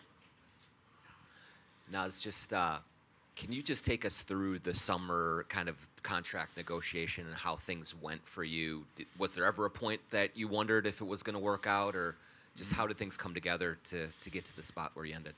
I mean, obviously, I think every player has to weigh their options before they choose anything, or any person or anything, and any matter or fact anyway. So I think obviously that was something I had to think about, but doubt on leaving, I don't think I had a doubt on if I was going to leave or not. Having that settled and just knowing that this is you got your contract and you're coming into you have stability long term, what does that mean for you kind of going forward now? Just I think for me, I just from a confidence standpoint, just kind of go out there and you just get a chance to just breathe, be you, be the player that you can be, bring what you can bring to the table. You don't have to worry about anything else. And to just just get excited for what's to come. You have a lot of versatility in terms of positions, but sometimes that can work against you. I mean, you were told you might be playing some 3 before the Cat trade, and all of a sudden you're getting heavy minutes at the 5 in the first couple of weeks of the season. Is there, do you think, a little bit more clarity as to your role? And if there isn't, how do you prepare for the season physically? Yeah, I would say so, but it might be something that's asked of me that, it might be out of the normal, which I'm ready for. I've kind of dealt with things my whole career, kind of just being different or getting used to or so forth and so on. Just a lot of changes, and I mean, that's not something that I'm not ready for. I think, like I said, whatever comes to hand. I've been that guy who's been able to do it. So. But in your workouts, what do you put? I mean, is the difference between thinking you're going to get a lot of heavy front court minutes or being like on a super big? I mean, I'm working on anything, so any and everything. So like you said before, I'm versatile. So that's what comes with, you know, being able to do those type of things. You can play in multiple positions. You can play inside out, outside in, whatever the case may be. Shooting the 3-ball, driving to the rim, or posting up, whatever the case may be. So I think just having that versatility is, you know, it's a gift. Now, as both Jaden and Ant have reminded us that they're still young, do you still feel young? And at what age do you stop being young? I think I'm still young. I hope I'm still young. I mean, they're a year right behind me, so I guess I'm still young. Yeah, I mean, I think, you know, with time, obviously year 6 for them, but year 7 for me, it's been, you know, it's crazy. It's, you know, a situation where you come in undrafted, looking for playing time, hoping to get playing time, putting the work in, 6th man of the year, to, you know, fans loving you. I mean, it just shows to the body the work that I've put in. Obviously, it's been a long 7 years, but it's a lot more work to put in. So, I mean, I think I'm excited. I mean, I think, you know, I'm ready for what's to come. Like I said, I answered before. I mean, it's a lot of things that could change, a lot of things that could happen. But like I said, I've proven, you know, time in and time out, I'm ready for whatever. So. I think so. I'm trying to switch it up this year. I mean, I just might. Nas, Ant spoke earlier about the brotherhood that you, him, and Jaden have had these years you've been here. What has that meant for you on and off the court, their friendships? I mean, it's been a lot. I mean, I just had a situation recently, and they were there. So, you know what I'm saying? That speaks for, you know, the brotherhood that we have off the court. I mean, there's situations where, you know, I can lean on them and they can lean on me. Without a doubt, actually. And, you know, I think that kind of just carryovers on the court to where, you know, if one person messes up, you know, I'm able to, you know, communicate with him. They're not looking at how I'm, you know, delivering the message, but they're looking at how what the message is, and that's huge. A lot of people don't have that, and I've been able to grow with them, like I said, for the past 6-7 years, and it's like it's a brotherhood that means a lot to me. Nas, Mike was in here, right here, Nas. Mike was in here earlier talking about how, you know, the renewed sense of hunger you guys have after coming so close the last couple of years. How do you feel about where this team is at right now in terms of what the next step is for you, and where, if you guys are able to, in fact, take that next step this season? Maybe, I would say maybe, you know, I think we've, you know, somewhat overachieved a lot of people's plans for us. But I don't think we looked at it as overachievement. I think we were right where we need to be, and you know, we got time for sure. But obviously, the goal is to win the championship, and that's for every team, and every team is fighting. But we're not going. Our teams are just going to roll over. I think that's the difference. I think we're going to keep fighting. I think everybody's here and supportive of each other. I think everybody's, you know, willing to go on the court, and if it's a loose ball, they're going to dive on the loose ball for that next person, or so forth and so on. Turnover saves, that's kind of something we call it. But you know, they're here for one another. That's why I mentioned turnover saves and just helping the next person, and you know, bringing that cohesiveness and understanding. You know, we can't do this. One person can't do this. We all have to be there to do this. Now, as Tim and Finch were talking about how important playing defense without Rudy on the floor this year has to get better, where do you see maybe the one or two things that unit or that group of guys, when he's not on the floor, that you guys can do better defensively, or that you're going to be focusing on in training camp? Yeah, if I'm being honest, I think that boggles down to me. Just being able to guard different matchups, switching, being able to be in pick and roll defense, protecting the rim. I'm gonna take that onus on in that instant. Man, we could be a lot. We could be a dangerous team. You know, if, you know, everybody, you know, buys into that, and I think we will. Nas, you think 7 years ago, when you were here for your first media day, like, what would the odds have been in your mind that you would be here 7 years later? I don't know.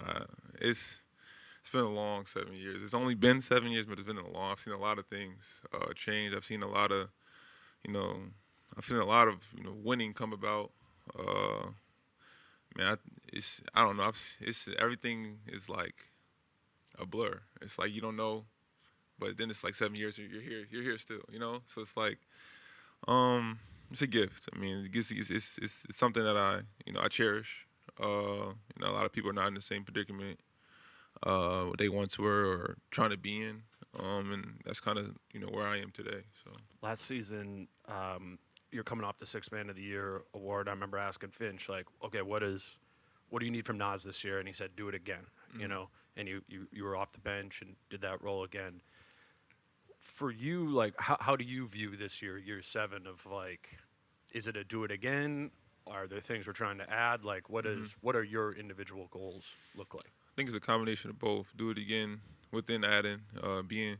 There's a lot of expectations that I have for myself. The team has for me. Just being Sixth Man of the Year. It's like, all right, yeah, that was cool, but I'm trying to achieve different goals and better goals from a team standpoint. Whatever I have to do, whether it's starting, coming off the bench, cheering my teammates on, whatever the case may be, I'm here to do it because that's what's gonna help us win. Individually, I mean, I think for myself, I think. I'm sure everybody knows I'm a starter on any team, but that's not the case in this situation. I'm here to take advantage of it. Whatever, like I said before, whatever the case may be, when the ball is rolling down on the court, that's what has to happen. And I'm taking that onus and that accountability, and making sure that I make the best of my position or situation. Nas, you mentioned things you've had to deal with off the court recently. How are you doing with everything you've had to deal with? I'm fine. Been better. Been on the up and up. Like I said, I've had the people around me supporting. So I mean, I can't things don't really go as planned in life. But there's a lot of situations where like I said before, I got a lot of support and it helps a lot. So.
got your book, man. Appreciate it.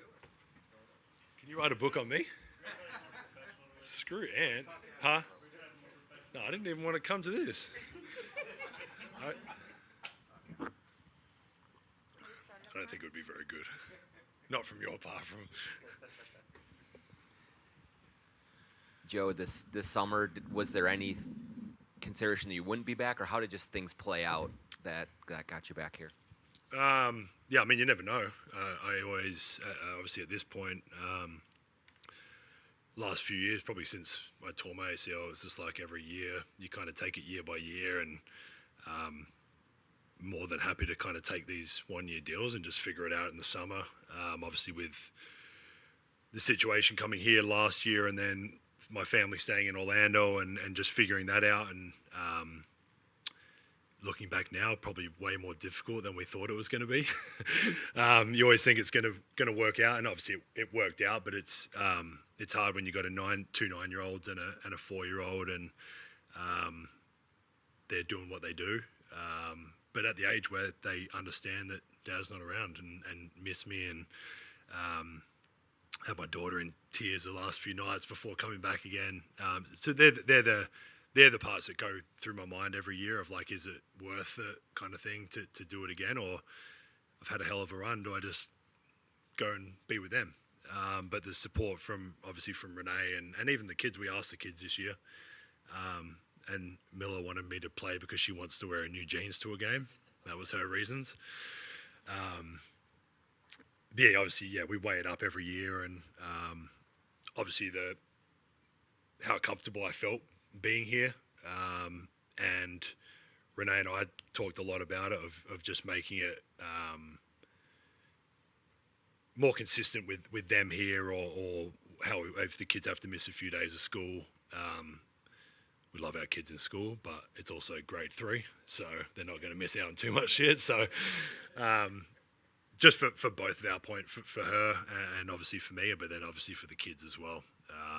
And obviously when you have those conversations and your wife's supportive of it and the kids are as well, then once that happens, it's an easy decision. And then when you signed here, it was pre-trade. There was kind of an idea of the role that you were going to have. Yeah. That changed, obviously. Yeah. What do you see as your role now coming in this year with this team and how you fit? Yeah, I think I said it last year. I'll always be ready to play if that's what is wanted or needed, or whatever point that is. Obviously, I haven't had those conversations as much right now. I got in yesterday. But yeah, like I said, I'll always be a good teammate. I'll always be there to help the guys playing or not playing, the young guys, and I'll always be ready to play. Had a great summer this summer. It was the first time in 15, 18 years that I had a summer off from no national team or no training camp or anything like that, and got into tennis. So if anyone plays tennis, I'll whoop your ass. But yeah, just had a really good summer with the family, but also just kind of getting to actually work out on your own schedule, like kind of doing it the way you want to do it. And as you get older, you try and figure out new little things that might help. And so yeah, coming into I feel great. I'll be ready to go as of tomorrow. And like I said, it's kind of a bit fluid as we go forward here. And like I said, with obviously Finchy and I have a great relationship. If he comes and tells me to be ready, then I'll be ready. So, Joe, you talked about with the family and talking to your kids, but it also is you factor into that decision as well. Not as much. What kind of keeps your fire burning to where you wanted to come back and do another run, and obviously put in all the off-season work and everything just to keep it going? Yeah. I mean, I think everyone, we're all competitors. We all. I mean, I also don't know what I'm going to do. So I don't know apart from I'm going to be a semi-professional tennis player, but no, I'm definitely really competitive. And I mean, you guys would have seen bits and pieces in our sizzle games of that fire of to play and stuff is still there. I think once you lose that, it makes it pretty easy to retire, right? Like if you don't want to work out and you don't want to be competing and winning or trying your best to win, then what are we doing it for at that point? So I definitely still have all of that inside of me, and love being around the group. Like it's all I've known since I was 17. I don't know anything else. This would be my 20th year as a professional, which is something pretty cool. But that competitiveness is still there, and I think once it's gone, it'll be very obvious for me. Like I think I'll be very clear that that's gone, and I'll be more than happy to move on at that point. But like I said, speaking of Finch, speaking of Tim, obviously the group we've got and all that, what we did last year, and with the trade being so late and having that same group, the continuation of what we did, kind of like that second half of the year with minus training camp, because we didn't get any training camp last year with Julius and Dante really. It's exciting to come back and have another crack at it. And obviously when the opportunity came up and I spoke to Renee and the kids, it was it was a very easy decision. Coach Finch has said you had the ability to inflame or disarm a situation depending on Is that good? what the situation. Well, one of the things I was going to say is you're able to talk to Rudy in ways that perhaps other people don't because of your history together, but also apparently talk to Ant a lot about what's happening real time in games. How much of this is just instinctively, how high emotional IQ or everything? How much of that is that, or how much of it is just experience? 19 years here. Yeah, I think I've definitely had moments where I've not spoken to people the right way. Like I know that. I think as you guys have probably got to know me a little bit last year, like I'm always going to say what I feel or what I think. I think over my career, you learn the right time and place to say those things maybe a bit better. Sometimes in the heat of the moment, you don't. It's like I've had moments with Rudy in timeouts, like him and Kyle, when we didn't punch each other. But like we you know what I mean? I've had those moments where it's heated, and after the game it dies down. I'm sure they were in the locker room laughing about it after too. But like, you get to understand and know people's personalities, and obviously being with Rudy for I think 10 of my 12 years in the NBA now. I know how I can speak to him. I know that he knows I'm coming out of, whether I say it like that or not, it is a respect, and I want the best for him like I do every other player in this locker room. And he knows no matter how I say it, I want the best outcome out of that. And I don't think Rudy over his career has had a lot of people that have had his back, whether it's not you guys, but like media in general or other teams or players. And I think he knows that I've always been there for him, whether he needs it or not.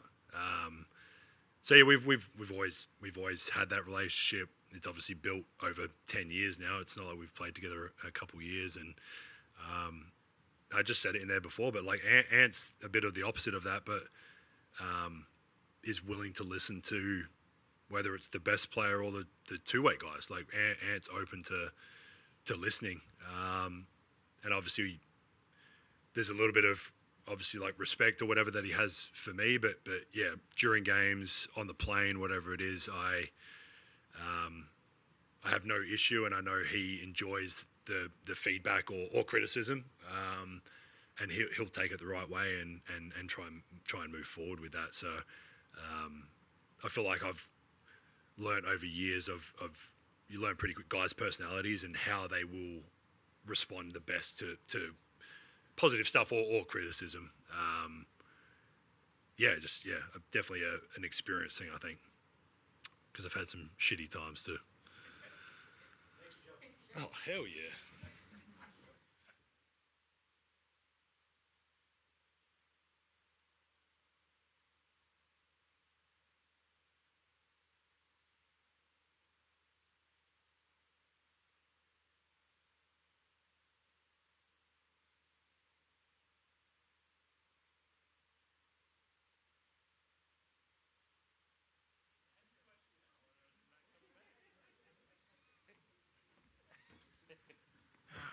How y'all doing?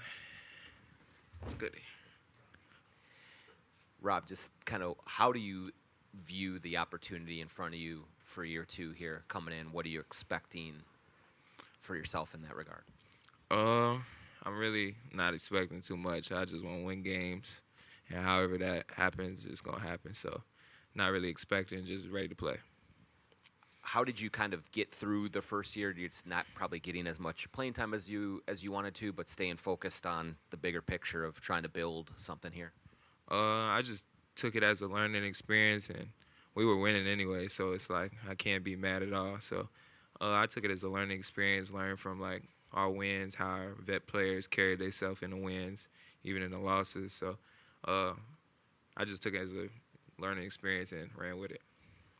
Mike had mentioned that over the offseason you guys have worked out a lot. Just what have you learned from those workouts, and how has that prepared you for kind of taking that step this season?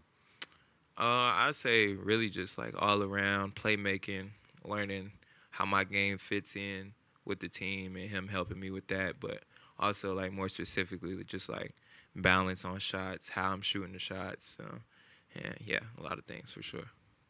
Rob, Chris was Coach Finch was kind of talking about how when a young player comes to the league, sometimes they see themselves as the way they've played their entire life and having to adjust to a new way of playing. How have you adjusted maybe to what they see you possibly as in terms of contribution, but still balance what you do best?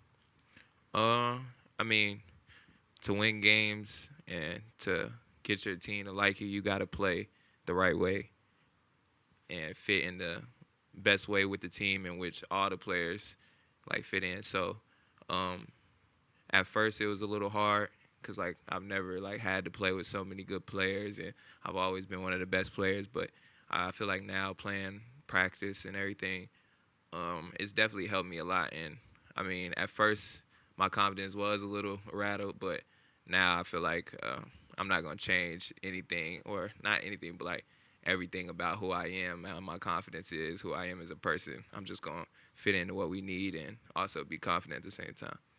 Rob, I remember last year you saying this was the first team you'd really been asked to play defense. You know, really guard there, and then Finch and the coaching staff were very complimentary of you taking that, being focused on that, and executing on that side of the floor. Is there an area like that for you this year where you're like, this is the thing I want to prove that, you know, maybe I didn't do it last year, but I can do it? Is there an area of the game? I would say, if anything, it would be defense, shot making, hitting open shots. But I really feel like all I need is some experience to show. So I'm not really worried about one thing. I feel like overall I've been working and watching film. So overall I'm going to be a solid player for our team. Rob, just wanted to get your thoughts on having your own player exclusive with Nike actually come out to the public. How cool was that for you that moment? Appreciate you, bro. Appreciate that's it was definitely crazy for sure. I mean, you always thought of having your own shoe, even though it's not my own shoe yet. But just the idea of having it, and especially with Nike, always been a long time dream. So it's a blessing for sure. Rob, kind of as you reflected on last season, what was maybe one or two things you learned about life in the NBA, whether on court, off the court, how to navigate the dynamics of the team that maybe you weren't expecting coming in that you take into this year? I would say really just like I learned early, like with flights and everything, landing at a certain time, like you got to take your sleep serious and your recovery serious. So I learned that early last year, but I feel like that's a big thing and what I'm going to carry into this year too. Thanks, Rob. Thank you.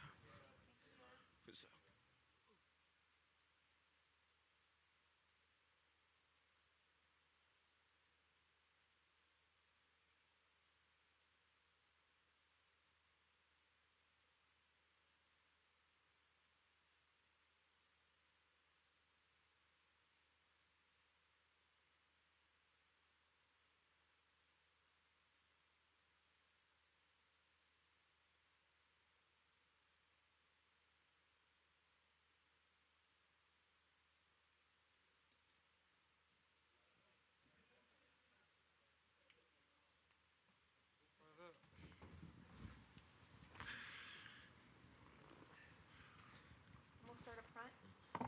Terrence, with Nikhil now gone, there's obviously a few more minutes open in the rotation. Coach was saying that he believes that you can really become a very good defender in this league in addition to what you bring offensively. Just in terms of defense, what are you focusing on in terms of trying to make an impact on that end of the floor too, just so you can kind of continue your progression? Just being better all around, playing in passing lanes, stopping drives, stopping guys from scoring, getting to the role of, potentially guarding the best player on the other team. But there's just stuff that just comes with playing and getting in the rhythm of the game. As an older rookie, did you have to go through the kind of the typical learning experience, or do you think that you were pretty much ready to hit the ground running? If you weren't, when was it kind of like a awakening moment where the game kind of slowed down for you, and when did that happen? I learned a lot last year. I feel like you can learn a lot. I'm gonna learn a lot this year. But I feel like towards the end of the season is when the game slowed down for me. When I started to play a little bit more, just getting the reps on the court is when I feel like it was when the game slowed down for me.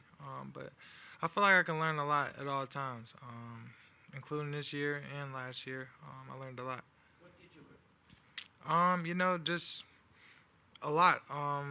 How to take care of my body, when to slow down, when to take days off, little tricks within the game from the vets. I got Joe, Mike, Aunt Drew, Rudy telling me stuff during the game. I'm asking them questions on the bench. So, just always learning. And I'm pretty sure it's stuff that I still don't know that I'll ask this year. Terrence, last year, whenever you came on the court, your transition was instantly noticeable. Do you try to push that in these off-season runs here and stuff as this team tries to get a bigger emphasis on transition outside of just you? That's where I'm at my best, in transition. In open gym, everybody load up in transition when I got the ball. So, just working on different parts of my game, learning other ways to score. But yeah, that's something that I look to do, get the ball out, get stops, and push it in transition.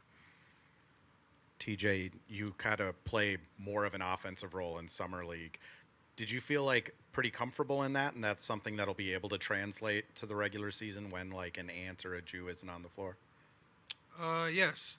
I felt comfortable. I work on my game all the time. That's not my role on a team. So I do what I'm told and what I'm asked, and try to perfect in that role. And then what else when they're not on the court, if that's needed, then I'll fill the shoe. But yes, I was comfortable. TJ, Tim, and Coach Finch were in here earlier talking about how the young players need to earn their minutes and earn trust from the coaching staff. Mm-hmm. What does that look like for you? What needs to be done from your perspective in order to earn those minutes? What does earning it look like for you? Just going out, playing hard, working hard. I ain't got to worry about that. That's a given for me. But just going out, playing smart, playing hard on both ends, and just doing what I'm asked. If I do what I'm asked, I feel like that's earning trust from the coach, and they'll lead to me playing more. Terrence, I know you said it's a different role in the regular season versus Summer League, but one of those areas where it seemed like the game slowed down for you was in playmaking in the Summer League and drawing defenders and kicking. I'm wondering, how did that develop over the course of the season? Were you used to kind of being the guy that players playmade for, and then you just took it on yourself? How do you develop that? Did you develop that playmaking skill kind of in your first season?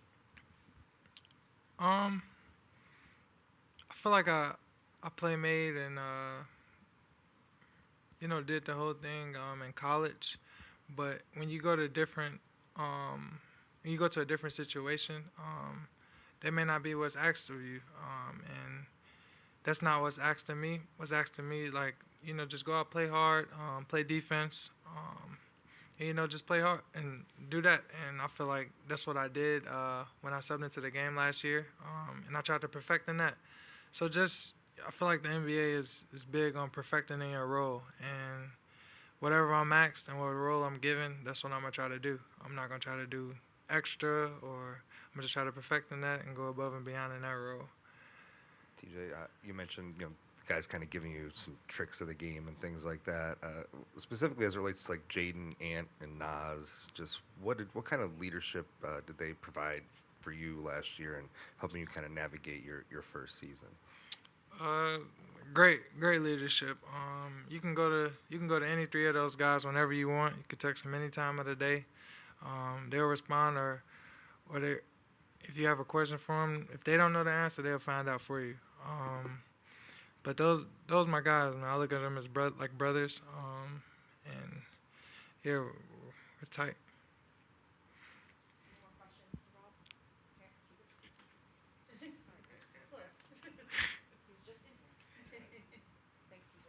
Okay, thank y'all.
Jaylen, this time last year, it seemed like you were just really eager to get back out on the floor and Yep, play yep. again. Like, has kind of the goalposts changed a little bit for you now? After what you were able to do last year, and Yeah, not really. Every year it start all over again, man. I'm back at the bottom. I gotta figure a way to claw and work my way back up to where I'm in the rotation and playing again. So to me, it's the same thing. how do you feel? What's the quickest path to that, to being able to grab consistent minutes? I think if I shoot 40 from 3 and guard the best player every night, I'll be out there quite a lot.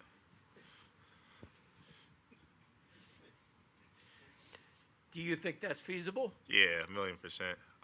Especially when like we play pickups with Ann and them. It's been real smooth for me. Like my cutting, they're looking for me and everything now. Stuff I bring is just so different. Cause like for me right now, I'm way more confident off the ball than I am with it, and I'm on a team, thankfully, where the guys have the ball majority 95% of the time, if you know what I mean. So the quick off the rip catch and go stuff, I'll be able to figure that out. And as I get more comfortable in the NBA, because I still haven't been playing like that long. I'm about a year right now. So just as long as I keep developing in that aspect, but for what I need to play right now in the NBA, I think I got it. Summer League was a little challenging because in my head it was like I was trying to do so much and like show that I could do X, Y, and Z. But with here, it's like once I have parameters and I know my role, I excel. And that I've always been like that.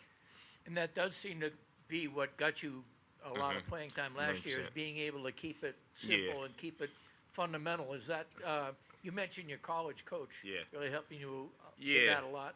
But translating that to the NBA, was it hard to keep it simple that way, even with the higher competition? Nah, because I don't have no egotistical, the way I carry myself, I don't care if I score 25 or if I score 6. At the end of the game, like I'd say, winners win, man. And if you're on a winning organization, like I was telling them earlier about like Luka Garza and Josh, if they're on a sub 500 team, who knows where they are? They're both hell of good players, but because our team is so good going to the Western Conference Final every year, some young guys just don't get chances or as big a shots as they like. But if you come from a team that went to the Western Conference Final twice, and you're a good player, and you're a good human being in person, of course somebody else is going to pick you up and give you opportunities to play elsewhere, where I think they will succeed, if you know what I mean. So, yeah. But Jaylen, kind of the way you play seems to represent this team's identity when it's at its best. Yeah. How do you think, as a team, you guys can be that group that's really hard to play against on a night-to-night basis defensively? It's funny. Me and my girl, I be talking to her about stuff like that. I feel like just like leaning into like what Minnesota's about. Like it's cold as hell here. Plenty of people would rather be in Miami than be here when they come play. Like just embrace the fact that like people are trying to get out here as quick as possible. Make this night as long and hard for them as possible. Like just be antagonizing, getting up under people's skin. Just being the people nobody wants to go play against. Like what Detroit used to be, like in the bad boy era, or like against the Bulls. Like you just knew you were in for a long night. With the personalities we have here between Jaden, Nas, Joe Ingles, he's not taking nothing from anybody that you probably have on the team. As crazy as that sounds, like just lean into that. We're young, we're fast, we get up and down. You have Rob, who's super energetic, that has grown a lot the last year. TJ, who's a grown man that runs a 4-3, and he puts the ball in his left hand. He's very hard to stop. Like, just lean into all the youth and positivity and everything we have going in that direction every night. So yeah. Jaylen, you talked last year when you were first starting to get minutes about just how hard the process was of getting back there. This 2 years seems like it's also it's a testament to yourself, but also maybe to the organization, whether it's medical staff, player development staff, just who maybe behind the scenes or how did this organization really maybe help you get to this point now where you're recovered, you're getting minutes, and you're back to being yourself? Shout out Charles Hooks and Mike Austin. Those two, I'm with them every day. Like we, knock on wood, we haven't had no like crazy injuries. Like just in general, like Javar, the strength coach, he's on us every day. We just have a good group of people. They know what they're doing. They know what to do, what not to do. They allow us to listen to our bodies. Having someone like Rudy, who's like a freak about everything, and he gives us wisdom. He's giving us the red lights to take home as a young guy when you can't afford much. He's offering you to pay for your massages and all these other things. We have a great massage lady that travels with us, Amy. So our staff that's around us is really coherent, and they know how to work with each other. They listen to each other, and yeah, it works out good. Jaylen, you mentioned being 100% this offseason. How did you approach this offseason? What kind of things did you work on? How much were you here? Yeah, I was here majority of the summer. I went to LA to like the Rico Hines runs and played out there just to get different looks with different people because, you know, like Ant was on his China tour, Jaden and Nas and them, they all had their own things going on. So just going out to California just to still be with the NBA level. Like I was saying earlier, just trying to replicate what I'm going to do here this year. Like, do I think I'll ever be in a situation this year when they're asking me to shoot step-back threes? Not really. But as far as, like, running to the corner, hitting open shots, guarding other teams' best players, working on my cutting off-ball movement, making sure I'm not getting back cut because I'm in a position where one bad play could put me back on the bench, and I know that. So just trying to eliminate the little mistakes and just put myself where I'm in a position where I can grow and have bumps because right now I'm not really in a position where too many bumps can push me out. So, Jaylen, I was going to ask you about your summer too, and for like an offensive player or a guy who's working on his shot or something, I could picture what they're doing, you know, in the summer. How do you work on point of attack defense? In yeah, the I mean that just comes from playing like ones. Me and Ant play ones all the time. It's funny. He be wanting to play ones all the time though. Like it'd be like he want to get there at 7 in the morning. Like we gonna play ones, and then he like so. But really just playing one-on-one basketball, I feel like that helps you grow. This is a league really now where you really can't touch certain people. I'm not gonna say no names, but so just like working on not fouling, like and still being an effective defender, because at times it's hard. Like you see offensive guys can bump you and you can't. If you push them off their path, it's a defensive foul. You see on these snatchbacks, they can push you and keep you moving, but if you grab on to stop, it's a foul. Like just trying to find different ways to hide it because you still have to do it that isn't as visible to refs. Is that more like film that you learn that in or on the Yeah, floor? it's funny. Y'all not gonna be, I watch a lot of DB film, like Pat Surtain. I know it sounds crazy, but it's like actually super relatable in terms of flipping hips. They can't really grab anybody, like stuff like that. Like just seeing how they jam and get off, which is similar in basketball. They do allow you to use your stick hand. Just seeing that in man-to-man, like I like watching that more so than basketball because people have counters. So like Ant, I know when he goes left, he loves to shoot the step back. So, but if I jump at the step back, he's gonna keep going. Like he's just so fast and athletic and strong. So just having that creativity to know, like I said, in football, they know a route tree. So like, yeah, once he passes 5 yards, he can't run a slant no more. Now it's post or a 10-yard dig or in. Like just process of elimination while he's running his route. Same thing in basketball. If the shot clock's at 3 and they're down 2, I'm thinking, okay, he's probably going for the win, knowing Ant. So I'm going to jam this three-point line. If he beats me to the rim, it is what it is. I got help side, or we go to overtime. Like, I'm always thinking like that. Thank you. Yeah, that's day, man.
this in a little minute.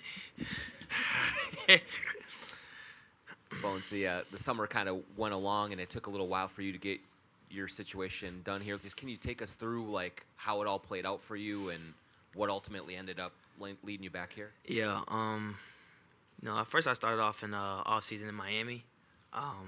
Spent like 2-3 months there.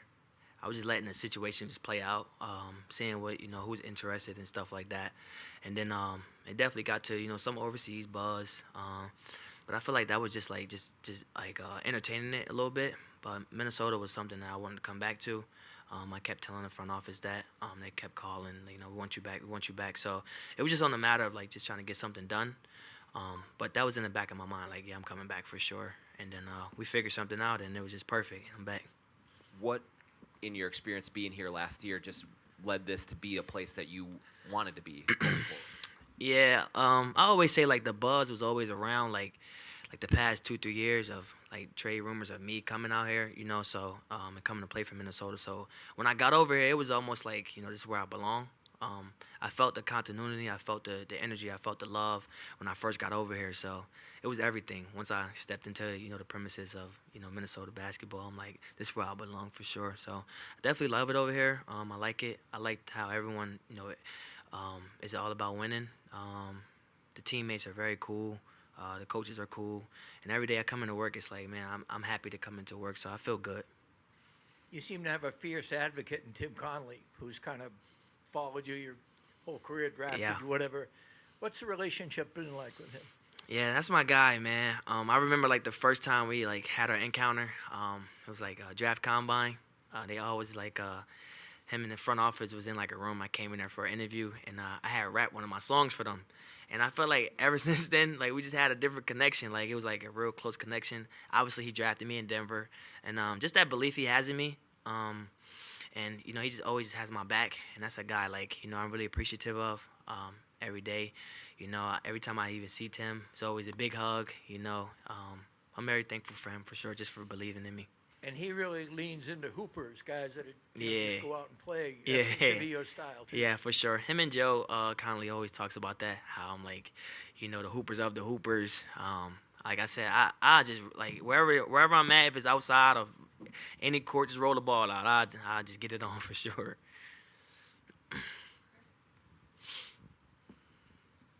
Yes, Bones, what did you maybe just learn about the culture of this team last season, kind of being here for the playoff run, that makes you a good fit, and where do you see that you can contribute this season?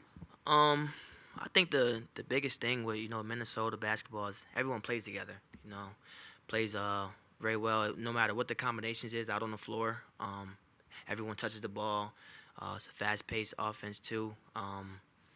So I feel like where I add into that is my shooting ability, my pace. I can get in the lane whenever I want to.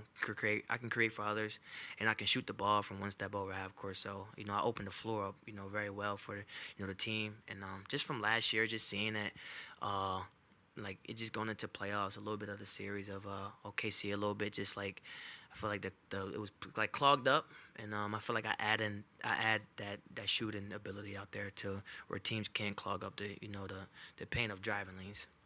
Bones, I know you got here middle of the season last year, but I feel like you got time to understand what was going on with this team, and kind of you came when things were on the upswing, right? Yeah. What do you see as for this whole team, what it needs to get to another level? Whether that's regular season wins or going to another level in the playoffs.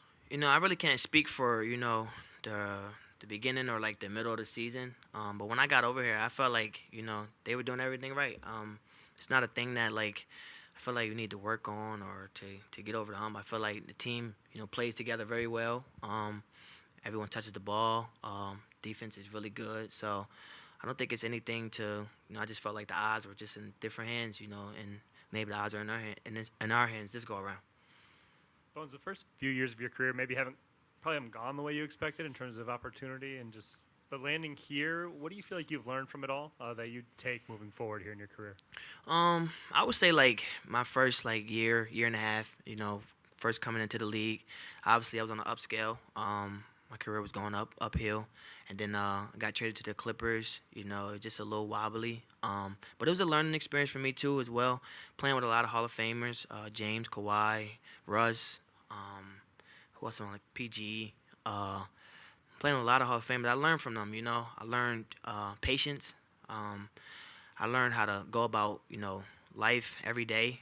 I learned about, my work ethic was already up there, but just seeing how hard they work, even as Hall of Famers already, and them being established already, still getting their work in every day, staying late after, practice and getting it working before practices, working out with James, every day, out there when I was with the Clippers. So I learned a lot.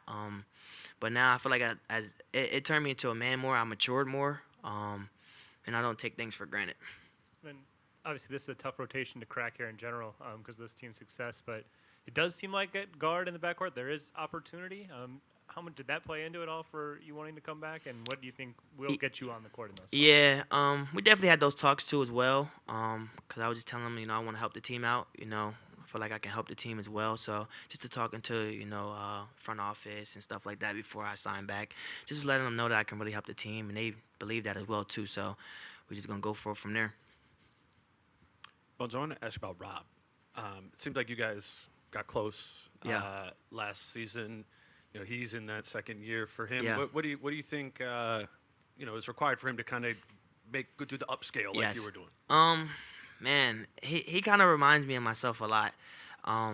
Just coming into the league, obviously I played my rookie year. He didn't play, but I kind of like try to give him pointers of like me not playing in the last like year and a half, and him not playing his rookie season. I'm like, bro, everything is patience, bro. Like, every day, try to get 1% better. If you plan or not, come in here with a smile on your face and just try to, be a good person to yourself first, and then a good person to others, and everything else will take care of itself. But, like I say, he kind of reminds me of myself. Obviously we're both shifty. We're both, like, slim frame, but we both have heart. And it's like a little brother to me, man. Like, yeah, he really is like a little brother to me. I could tell when I first got here, he was a little, like frigidy and, like, he just wanted it back. He wanted to play, and that's any hooper. But I just kind of, like, was getting in his ear every day, showing him my work ethic of not playing. I feel like that has helped him be more mature, going into the second year. So, I wish the best for Rob for sure. But just being here with him, like I said, it's like a little brother to me. And, I wish the best for him too. Yeah, thank you.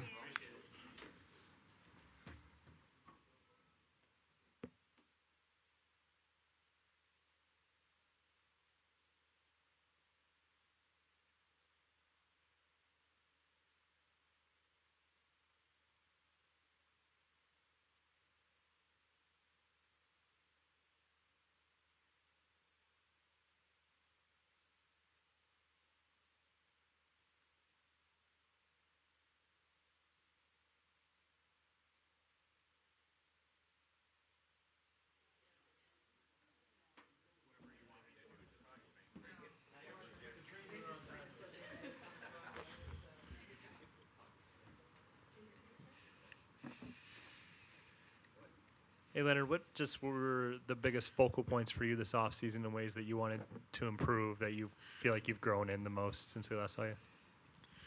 I say my strength, my defense, my shooting, some agility and footwork stuff, but particularly some of those. Leonard, you've been here for a little while now and kind of been building towards something. Like, when you look at what is ahead of you in terms of in the front court, how do you try to earn some time, and what's your goal for getting on the court here this year? I mean, just leading up to training camp, just showing what I could do, building something to have the coaches believe in me and feel like they could depend or use me in some in-game scenarios. So I feel like just take it one day at a time, and then leading up to the moment, just make sure I'm ready. I think coaches talked about with you, Rob, Jaylen, Terrence, a lot of the young guys on a team that is winning a lot. Sometimes the young guys have to be patient until their time comes. Is it hard to be patient and wait for it, or like how do you kind of keep your head about it when it's not coming for you right away? I mean, I guess it can be hard in terms of the sense like you would love. I mean, everybody loves to be on the court. Everybody loves to show and display themselves. So yeah, it can be hard. But for me, like it's more like I know what I'm capable of, and I know like my time will come. So I'm patient with it, and I'm still working on my game. When I don't get my time on the court, so that like anyhow I do, like and my name gets called, I'm gonna be ready for when that time comes. But yeah, it can be hard, but for me, like I deal with it pretty well, for sure. Finch seems to talk about valuing players who know who they are and lean into what they do best. What does that mean for you, do you think? I feel like that's like good advice and like pretty typical, like leaning on what you could do on the court. Every player has their strengths, their weaknesses, and displaying more of their strengths and like leaning into more of your strengths can be beneficial towards you and definitely the team. And what do you think it translates to you? What do you do best? I feel like I rebound pretty well at a high level. I have the ability to guard multiple positions, use and showcase my versatility on that end of the floor, and then offensively, stretch the floor, knock down shots, and then impact the game in many ways, like finishing around the basket, setting good screens for teammates, and playmaking, whether it be out of the pocket or in transition. And then in transition, I feel like I'm young and I'm athletic, so like just getting out and running and getting easy buckets that way as well. Leonard, who are maybe some of the guys that have been the biggest mentors and leaders for you and helping you kind of navigate these first 2 years in the NBA, and how have they helped you? I'd say Mike Conley's a great mentor, good vet. Nikhil, my boy from Toronto, these past couple of years have helped me a lot. I can rely on him, and he's someone I can go to about anything.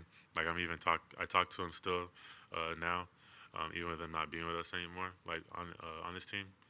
And he was someone as well. I could talk to Ant. I've messaged Ant, and Ant got back to me right away in a situation which I needed, and like I feel like all guys here got my back with whatever, so I could talk to anybody, even Rudy. Rudy, he knows a lot, and he's very knowledgeable, smart person, and I can go to him as well. We have a good group, and so I have no issue with like going to guys like I just mentioned about anything. You mentioned Nikhil in Toronto. I think the last 2 summers you worked with the Canadian team, correct? Yeah. What opportunity has that given you, and maybe what skills have you developed or been able to highlight in that setting that translates here? So leading up to the Olympics, not this year, but the past year before that, I had the opportunity of playing with all the top guys from Canada, leading up to their play, and it gave me a good sense of like the competition, like in the gym, like competing with these guys, learning from these guys, and this past year, just past summer, getting in-game feel, playing with the AmeriCup team was also good for me. It was a different look, and I worked on a lot of things that I can translate to my team here. So Canada basketball this past couple of years, I feel like when I was with them, put me in the right direction for sure.